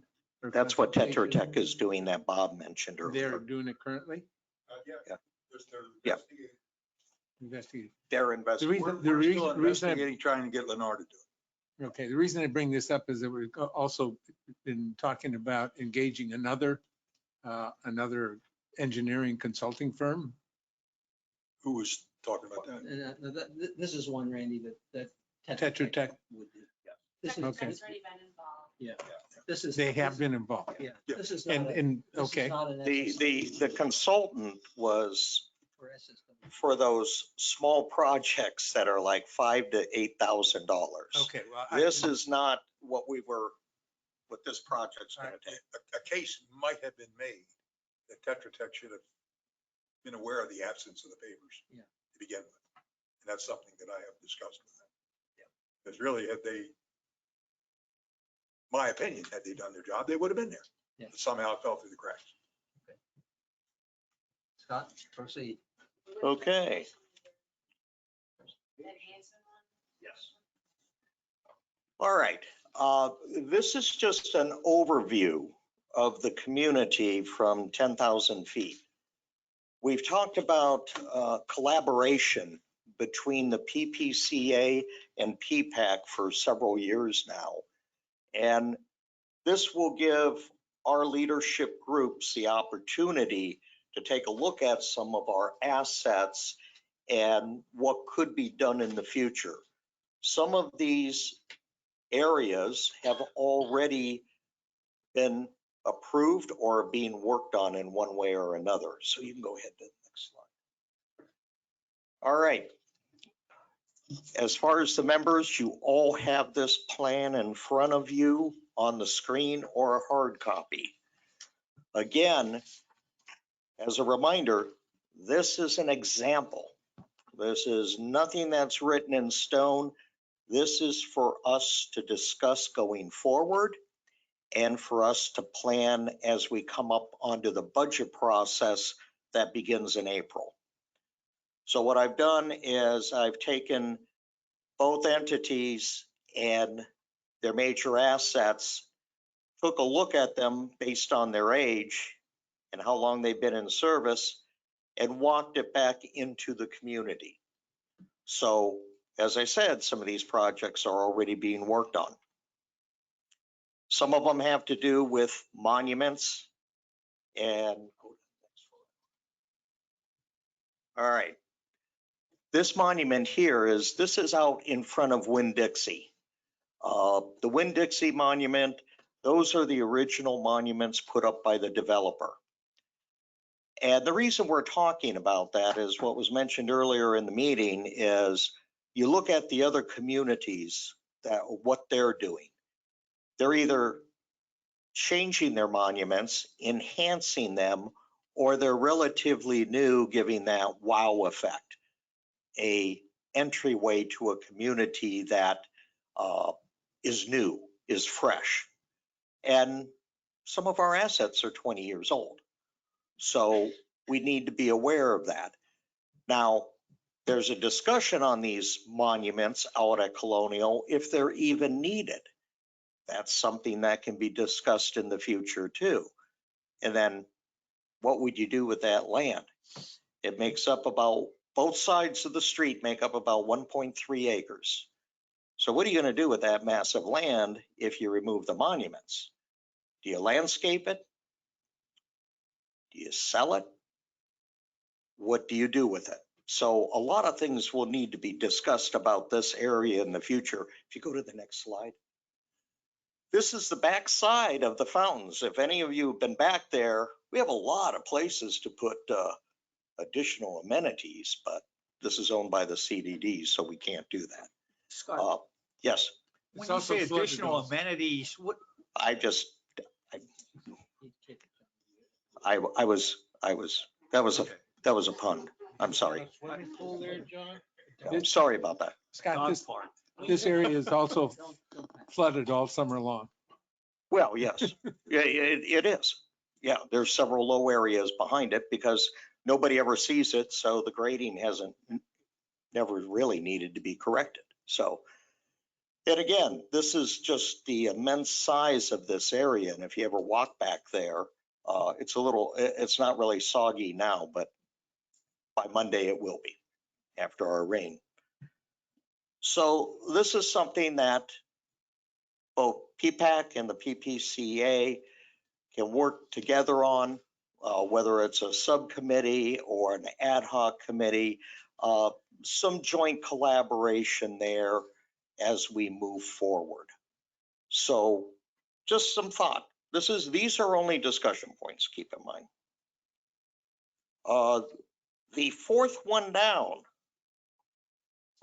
has to do with something that we will need to address this year. And that has to do with the Boardwalk bike and golf cart parking areas. So we would purchase bike racks, and then we would go ahead and put in some golf cart parking near the entries. So that's something that we're going to need to discuss now that we've had changes to the access. So I'll get a proposal in front of you here before the next meeting. And this is for the boardwalk. Yes. Yeah. Yeah. We want to make that clear. And as if you look at this spreadsheet, the light green has to do with capital expenditures. The mauve color or light pink has to do with operating budget. Next screen, please. All right. This is the Pelican Preserve Tree Line Avenue Monument. Now I'm going to show you, I'm showing you these because I have some other photos of other communities coming up. This is the monument on Tree Line. If we decide not to do monuments at Colonial and Tree Line, we can also invest those dollars into enhancing this area. Now, what's the enhancement? The enhancement can be as little as changing the fountains or redesigning the fountains and adding in a cluster display as you see in front of Colonial Country Club, where the fountains are lit from below and you have elevation of the fountain stream and lighting on each side of the monument. That would require some excavation and redesign of those fountains. Yes. Have you looked at all about, I know Laura and Bob know Gateway's doing some big water monuments, correct? Yeah, Lee County. Right, It's Lee but, County, I not mean, us. There's some pretty elaborate things that they are Oh. doing. They're beautiful. Yeah. And I don't know if you know what they're doing.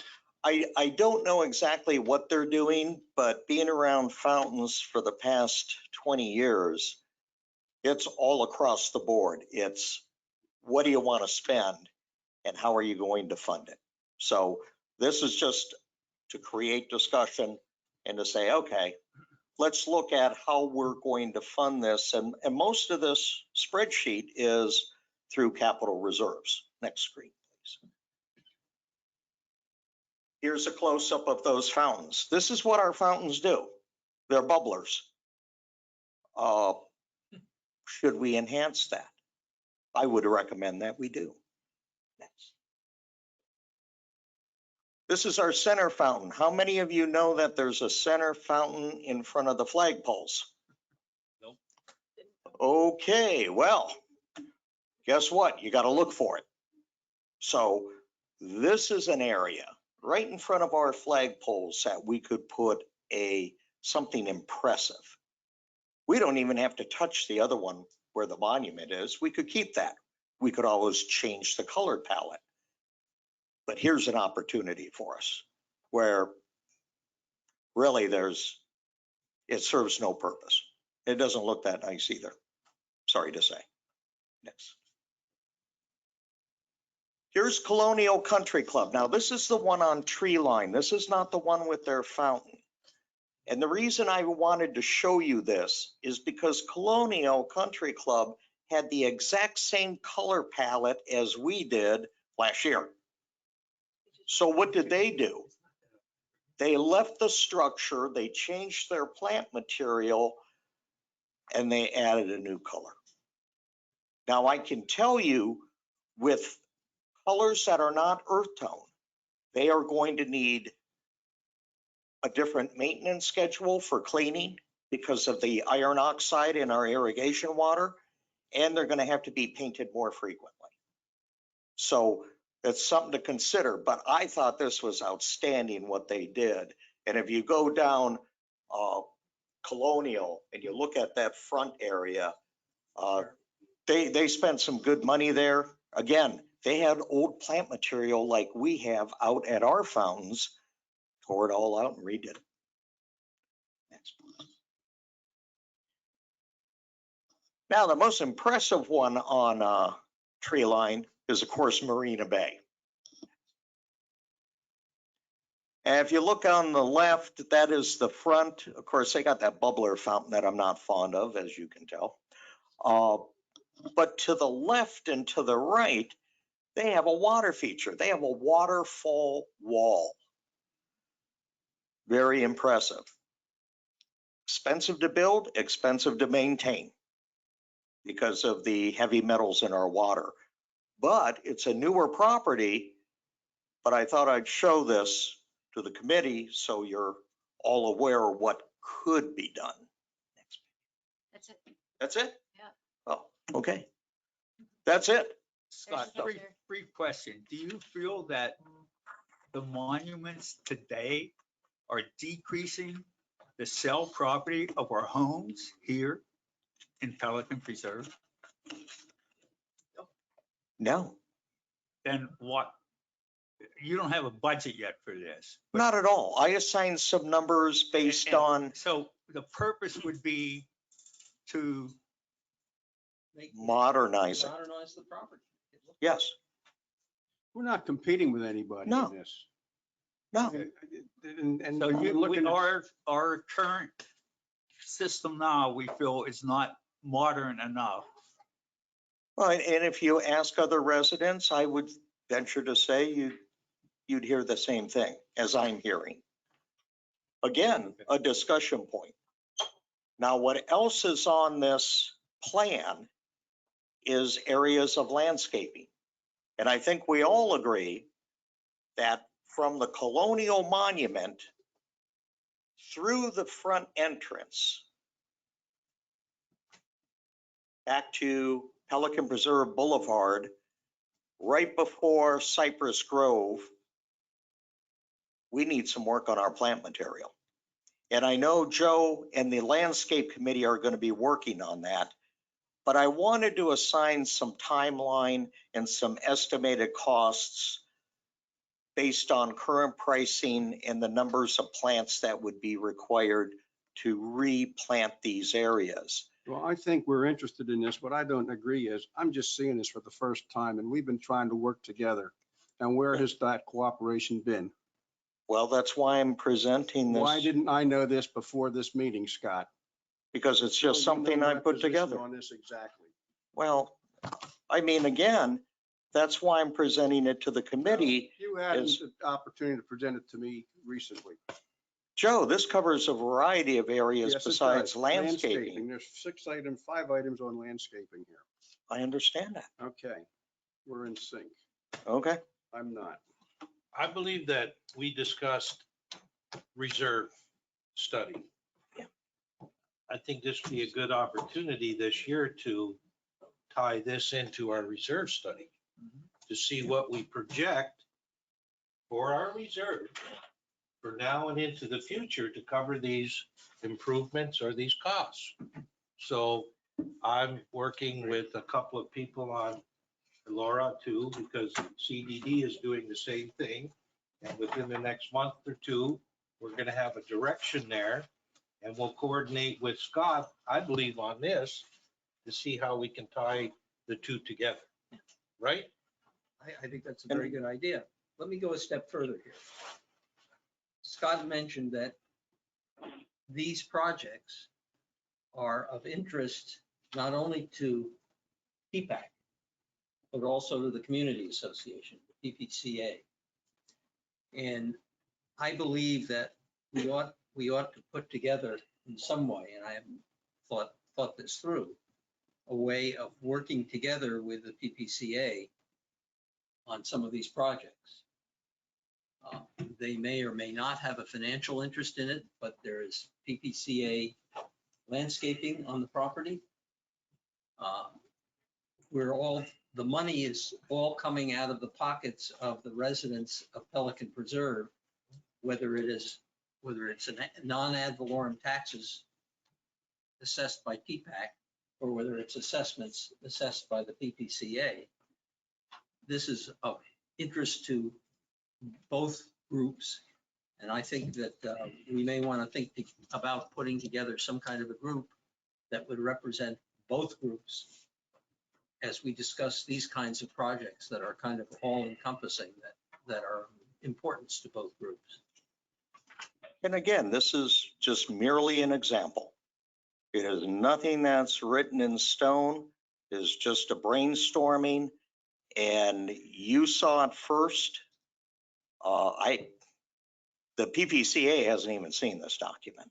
So with the election coming up, it's probably going to be a little bit before they get to it. But it was an idea that I wanted to share with all of you. So, Scott, I have a question in terms of the the monuments that are up by Winn-Dixie and the, across the street. Is there any tie-in to the commercial property? Pelican Preserve owns those in a small strip of land, and the rest of it is owned by those. Keep in mind that the assets owned by the CDD in that area are shared expenses with the commercial properties. So that anything that the CDD owns, within the budget and the financials, as you see, there's expense lines that say shared. Okay. Shared entry feature expense, shared landscaping, shared utility cart rental. There's several of them there that it's shared with the commercial properties. Much like the PPCA budget, that the commercial properties are assessed quarterly based on a formula and an expense lines that are outlined within the declarations for the community. And so the commercial portion shares in the expenses. Okay, so I can understand where Lennar or previously WCI would like to have that monuments out there kind of directing people's attention to Pelican Preserve. But I don't see any value to them now that we're built out. So I think how could we sell this property and get out from under all these expenses or potential? We're just in the preliminary presentation stage. That's all this is. I mean, I spoke to Joe about this the other day about the monuments out there, and he just said almost exactly what you said. We're not selling anymore. they were put in when the road ended, tree line ended at Pelican Preserve entrance. Oh, So okay. they were a selling tool for the Sure. developer. I get that. And their reasoning for being there is no longer, there is no reason. And all the communities that go up and down, we ought to go and ask them all to chip in if they want to put a monument, say Tree Line Avenue Communities or something. But I don't see any point. Scott and I said we could knock them down and just put some vegetation there and make it look nice and be done with it. Cut a lot of expenses, maintenance and so forth. I use one word, resale. Yeah, that's the point of promoting your community. We're built out. What difference does that make? You're gonna have resale. And people look at these things to make decisions in their buying. And I think you want to make it all sod. I don't agree with that. But I agree with you. It also adds, if you're giving directions, you have a. Winn-Dixie works real I like good. our monuments where they are. Is it cost too much just to maintain them? That's why there's two areas here. One's to enhance them and redesign them. And then the other one for discussion purposes, if that is a direction the community and PPAC would like to go. Again, this was just to throw out some discussion points. Yeah, might I suggest that we're not going to settle this here. No. We are not going to. This is a 5-year plan. This is a preliminary look at what we could possibly do. And I think we need to think through, we're not going to settle that today either. We need to think through how we can address this, probably by having somebody from this organization and working with Scott, perhaps working with people from the PPCA to come up with a plan that, or a subgroup of PPAC, come up with a plan of things we think we might be able to do in this regard. So I ask you to think that through. I think we made a very strong point in our presentation. We were looking into a long-term plan. Again, I wasn't aware that there was one in process. If I may, from past history, said on PPAC, this is a PPAC asset. It has nothing to do with PPCA. They certainly have interest. It's a PPAC asset. Correct. I Okay, understand the that's response, correct. no, just bear with me. It's for this body to decide. And certainly we wouldn't do it without conjunction with other people, but you got to establish landscape committee with a lot of good volunteers who can't wait to get their hands on this stuff. Please don't just wash your hands and give it to somebody else to do. This really shouldn't even be part of Scott's responsibilities. If this group is fully formed and working the way it should, these are your assets, ladies and gentlemen. Now, when we say shared, that implies that I'm paying some of it too as a taxpayer and a Pelican resident. We are not. Shared means the financial people or the commercial people pay it. They pay for everything that we said shared. Is that correct? Okay. So what do we care what we spend there, really, literally from our tax base? If it needs to be upgraded, and I don't say that it shouldn't, but I'd like our landscape committee to do it, that cost is going to be passed on to someone else. So don't sit here thinking there's a whole bunch of other people paying, or that you got to pay it. I think it's a great idea. I'm very disappointed that this whole presentation didn't go through the landscape work group prior to this. That's just me personally. That's what they're there for. And yeah, we understand they need to work more closely with the community association, but other than you, have one of them ever come to our meeting? You know, cooperation is a two-way street. Yeah, this really agree with you. Cooperation is a two-way street. It is the not that landscape you are committee- subservient to them. You are not. You are independent. Right. You have your own budget. The entire O&M manual is predicated on the fact that the assets are the district's. The district has empowered you to manage them. Do it. I totally agree. Okay, now that I've created that, wow. And the bottom line is the reason landscape was brought into this is I was addressing the monuments. But if you look at the sheet, there's overlap there.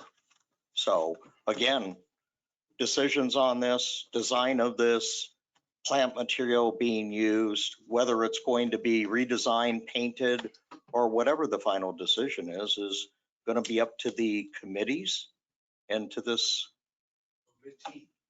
Well, pardon me. PPAC. Well, PPAC, yes.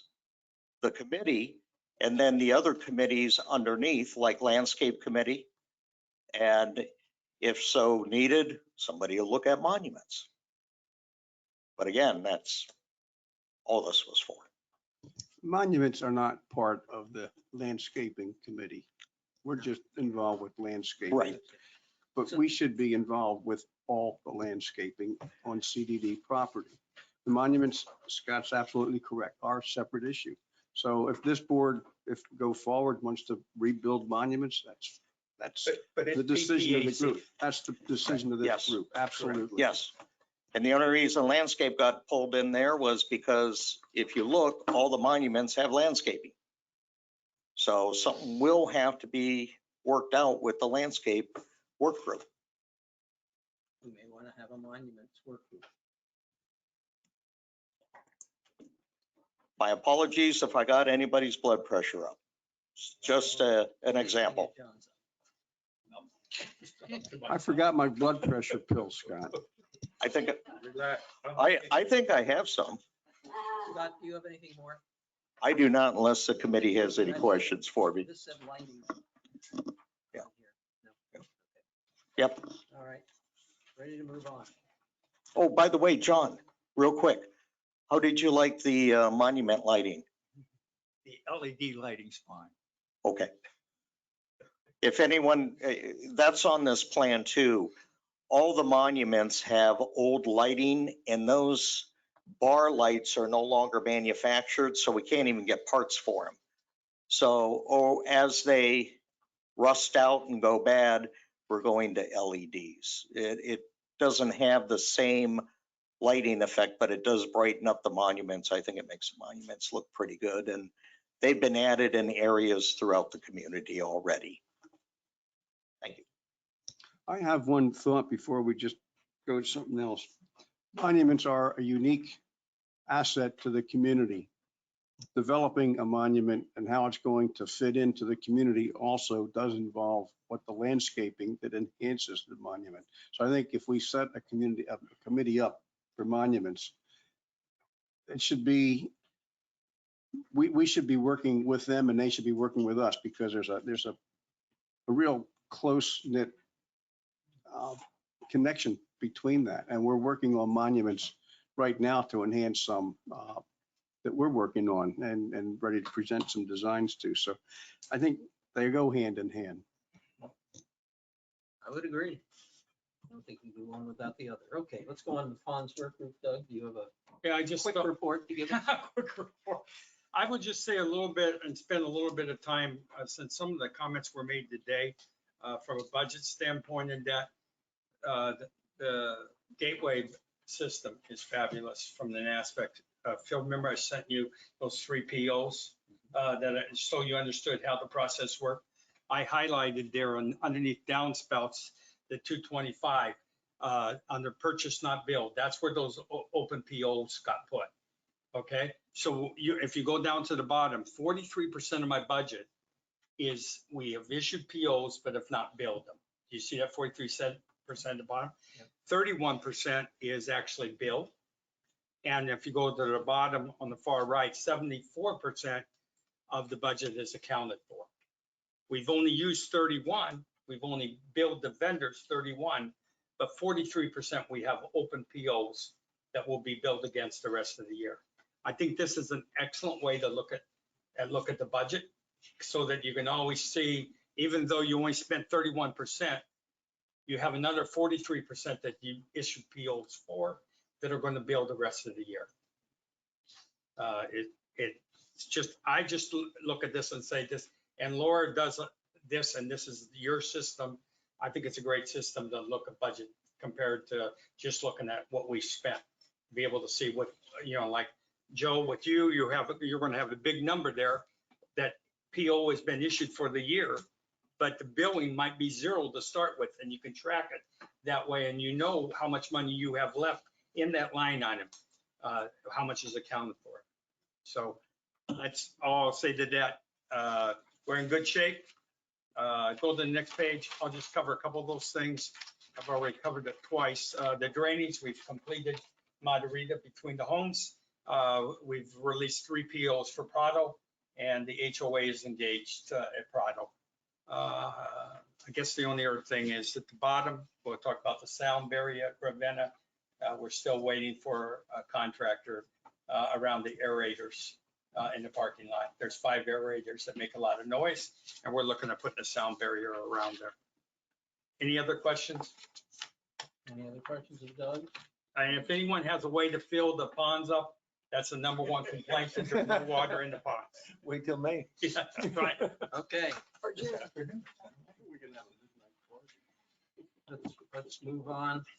Rumble strips. Randy, you want to bring us up to speed on this? I sure can. Should I bring them into the safety and security? Well, yeah, Or- let's do them and then do the rest of your report. Okay.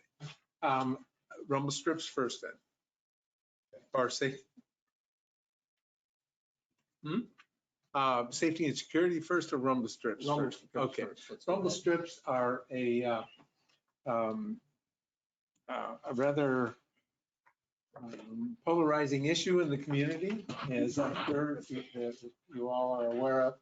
But initially, it was meant to address concerns by the neighborhood in Vicenza that traffic was coming too fast into and beyond their only entrance and exit from their community. Subsequently, and what they wanted was stop signs and safety security, and I think PPAC brought up and did traffic studies and found out that this street, Benito, didn't qualify, couldn't be, used as a 3-way stop, if you will. So the rumble strips were a compromise, I guess, in terms of being something different than speed bumps, but just to essentially calm the traffic, if you will, going toward the town center. And so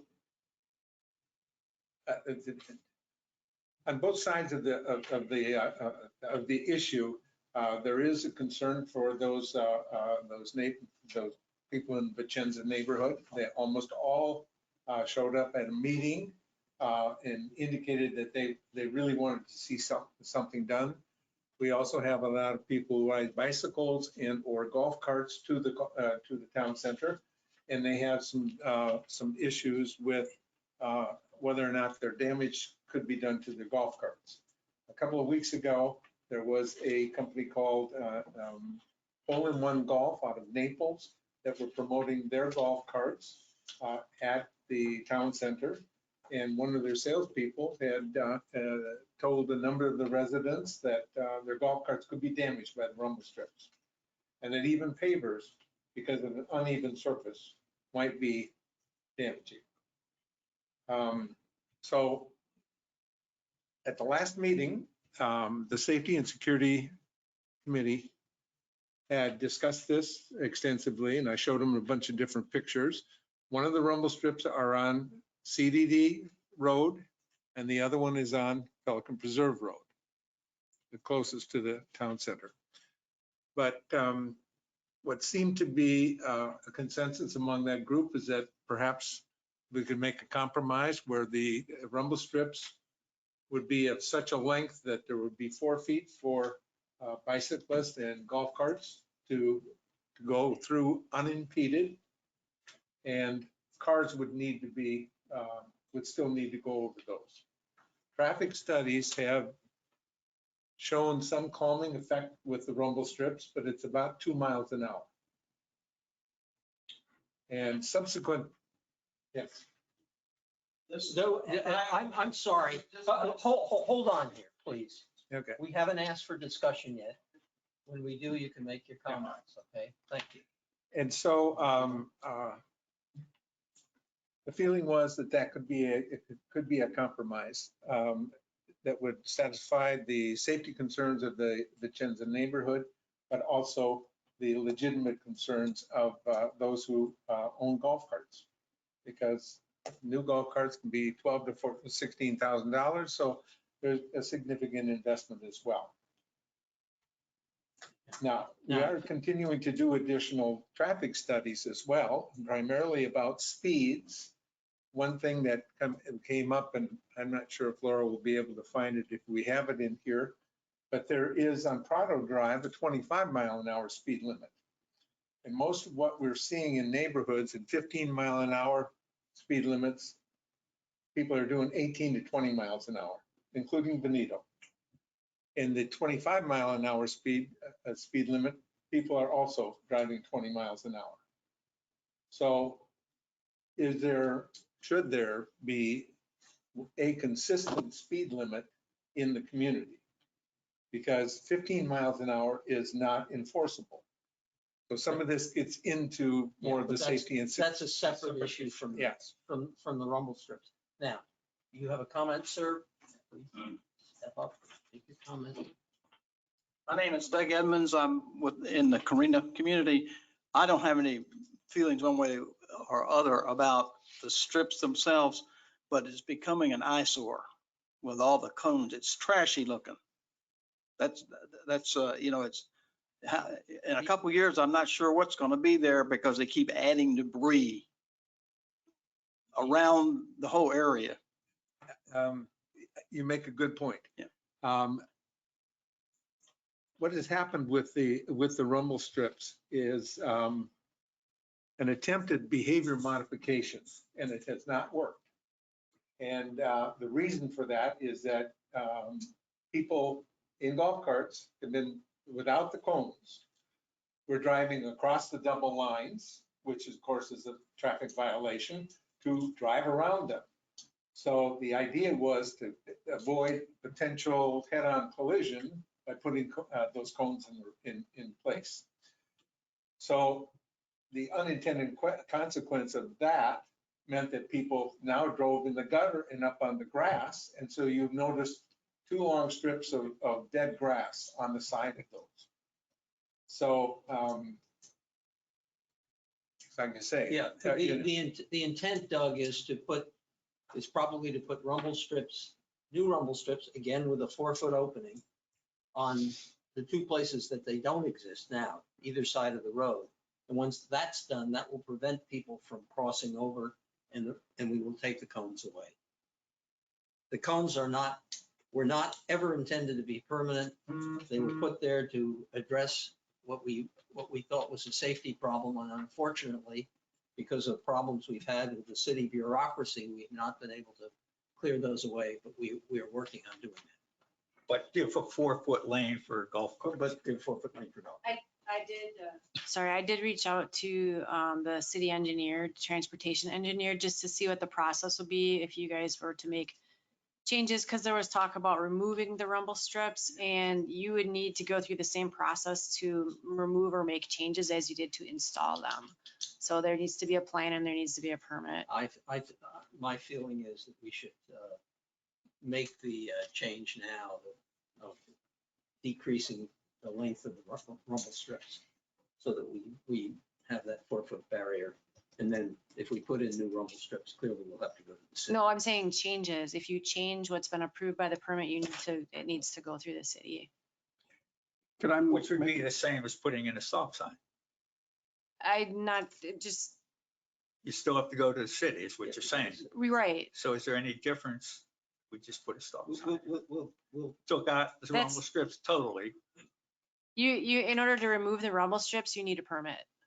And you're just saying we need a permit to do the other? Yep, any changes you make to that, you need a permit, So you because need the city approved the rumble strips the way they were installed based on the plans provided by Tetra Tech.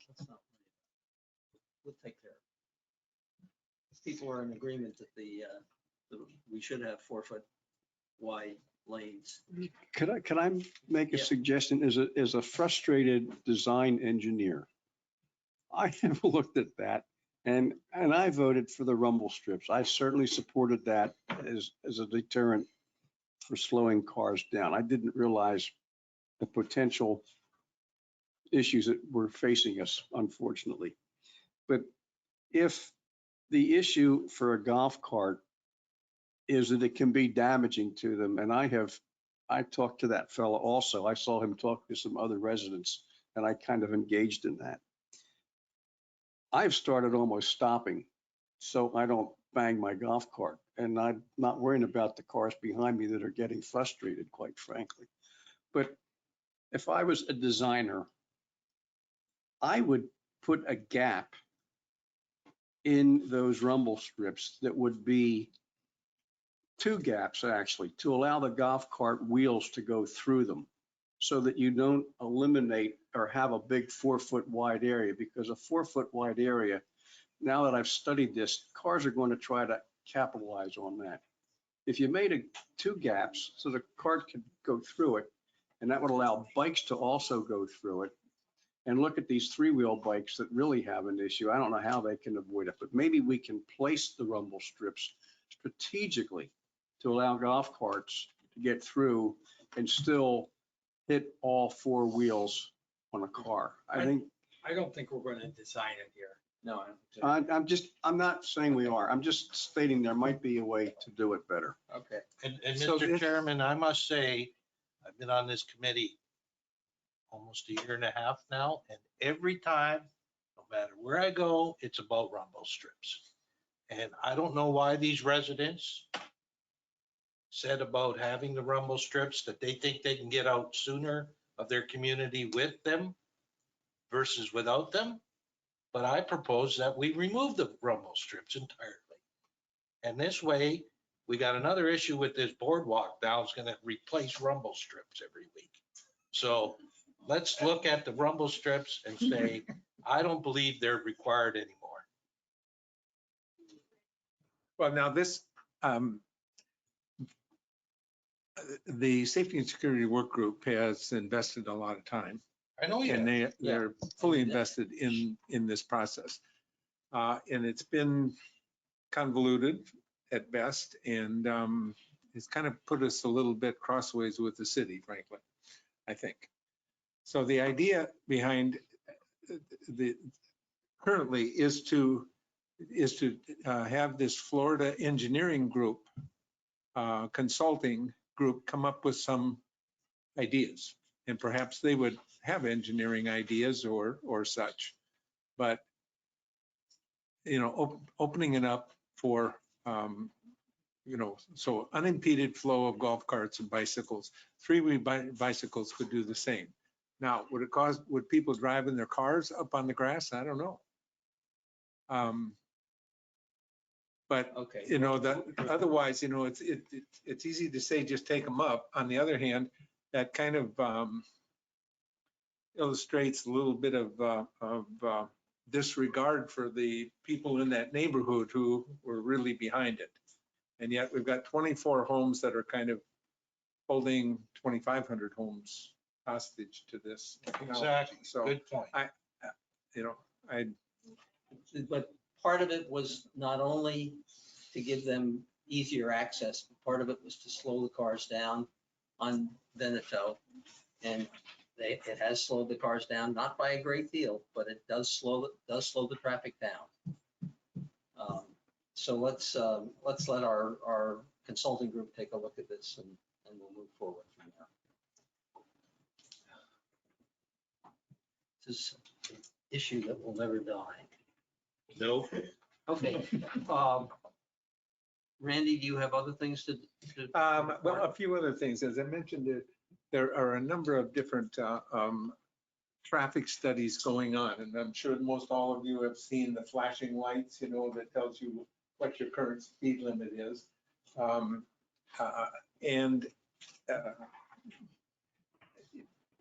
Jennifer Neisenoff has put together some really good spreadsheets on that, on all the different neighborhoods that have been studied to date, and others that are being considered for study. And as I mentioned, there was one area that was a 25-mile-an-hour speed limit, was on Prado Drive, and most of the speeds came out at 20. So I don't know, what that says to me is that everybody else has the same difficulty that I do getting my car to go 15 miles an hour.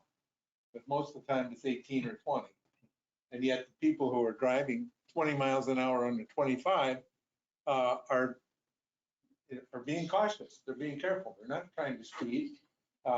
We will have a few miscreants in the community who will insist on driving 20 miles over the speed limit, but that's another issue.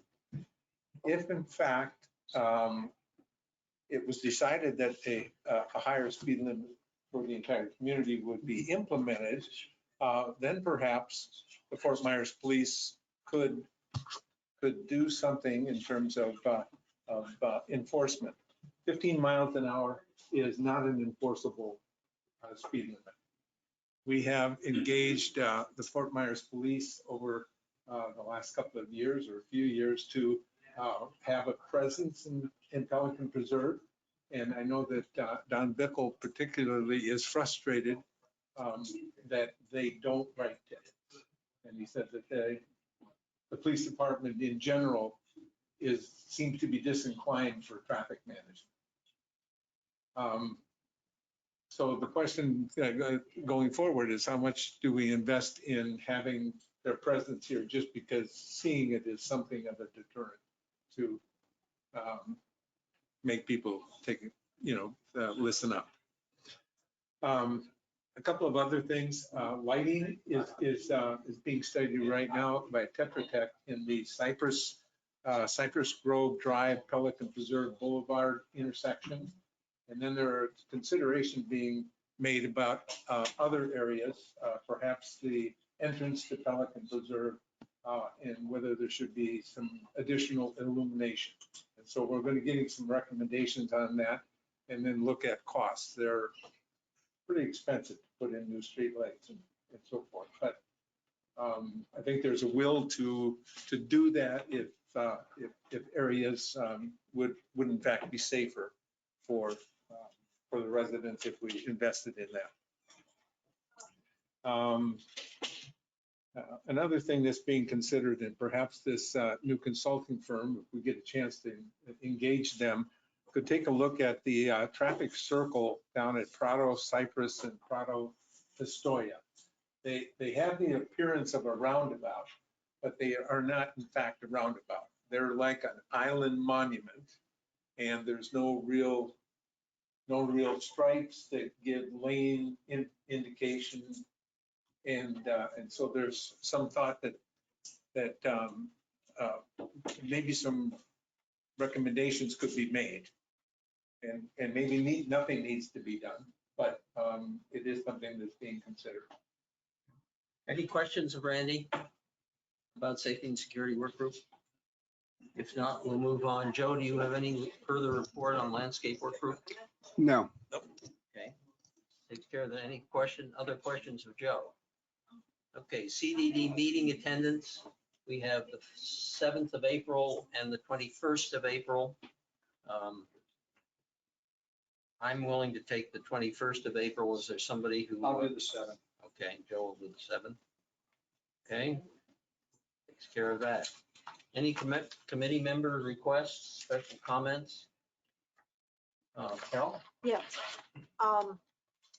When I was here when you guys discussed the road on Avila and referred back to the fact that the CDD had done a study in Pelican Preserve of all the roadways and had determined which ones were the worst and had, in essence, a pecking order as to who was worst and who was good and all that sort of stuff. Has anything like that ever been done with sidewalks? I'm talking about the public sidewalks. I'm not talking about from a driveway up to somebody's house or anything like that. I'm talking about the sidewalk that you would normally walk on, particularly up and down Pelican Preserve Boulevard and Cypress. Lots and lots of people are out walking. And I suspect that because of the age of a lot of these sidewalks, there might be areas that need to be, for a safety issue, be taken care of. And I was wondering, does the CDD already do something like that? Scott, comment? Yes, Scott Sharnock, property manager of Pelican Preserve. Yes, we already do sidewalk inspections and we grind down anything that's over 1/4 of an inch. We determine whether grinding can be done or if we have to cut the section out and cut away the oak tree root system and then reinstall. If you walk through the community, you'll see a lot of new concrete. And that's what that's from. But yes, that's done on a regular basis. So there is a inventory every year? No, we look at it, we look at it every month. We look at sections every month. Ah. And we just put it out to our concrete contractor. Yes. It's an ongoing process. Ongoing. Oh, okay. It's normal ongoing maintenance. It falls within sidewalk and road repair expense line. So we're completely funded for that. That's a budgeted item, correct? Yes, budgeted in the operational budget. So Scott, I've seen a number of spots where there's like orange spray paint. Right. Or red. Yes, that's what we mark. Yeah. Okay. And any idea how long from the time it's identified like that until it gets done? Well, depending on the labor and the availability of concrete. So that's really the issue now, is the availability of concrete for small jobs. But I just had some done a month ago, and then I have the contractor coming out to meet with me on a few other areas. So normally it takes 4 weeks. Okay. But So- sometimes it does take longer. So if an area has this red paint or orange paint or whatever color they're using now, that means you're going to get to it? Yes. Okay. And I'm the one that does the painting. You do? You do the graffiti on it? No, No. I only do straight lines. Carol is thicker than the width of a pencil. That's the difference. Yeah, 1/4 of an inch. And and the ones that are marked like that are for replacement. The ones that have the orange dots in the grass or the red dots, depending on what color I'm using, that has to do with grinding. Right. Interesting. Thank you. Thank you. I learned a lot today. Thank you. Okay. Any further comments from the committee? Any audience comments? Well, go ahead, Kathleen.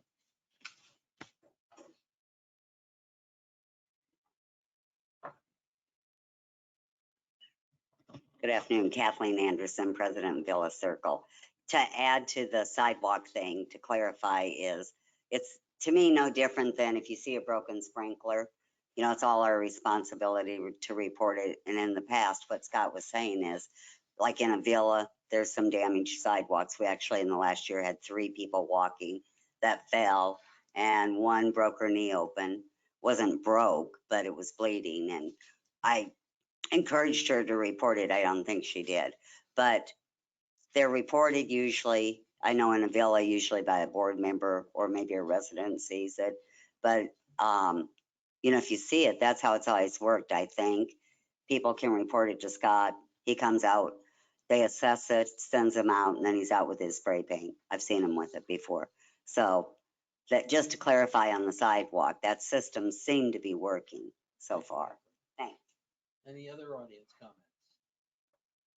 Okay, if not, I will entertain a motion to adjourn the meeting. The next meeting will be 14th of April. Bill, I will not be at the next meeting. That's just before Thanksgiving. Thanksgiving's that weekend after that Thursday. We're gonna go visit the grandkids. I just, Thanks. Any other? oh, I'm Easter. Easter. Easter. He meant Easter. Yeah, change the minutes of the meeting. I was wondering. No, I Easter. thought you were maybe in some No, other- I never planned it. Yeah. The meeting adjourned. I All in move to favor? adjourn. Aye. Okay. Meeting adjourned. Yep.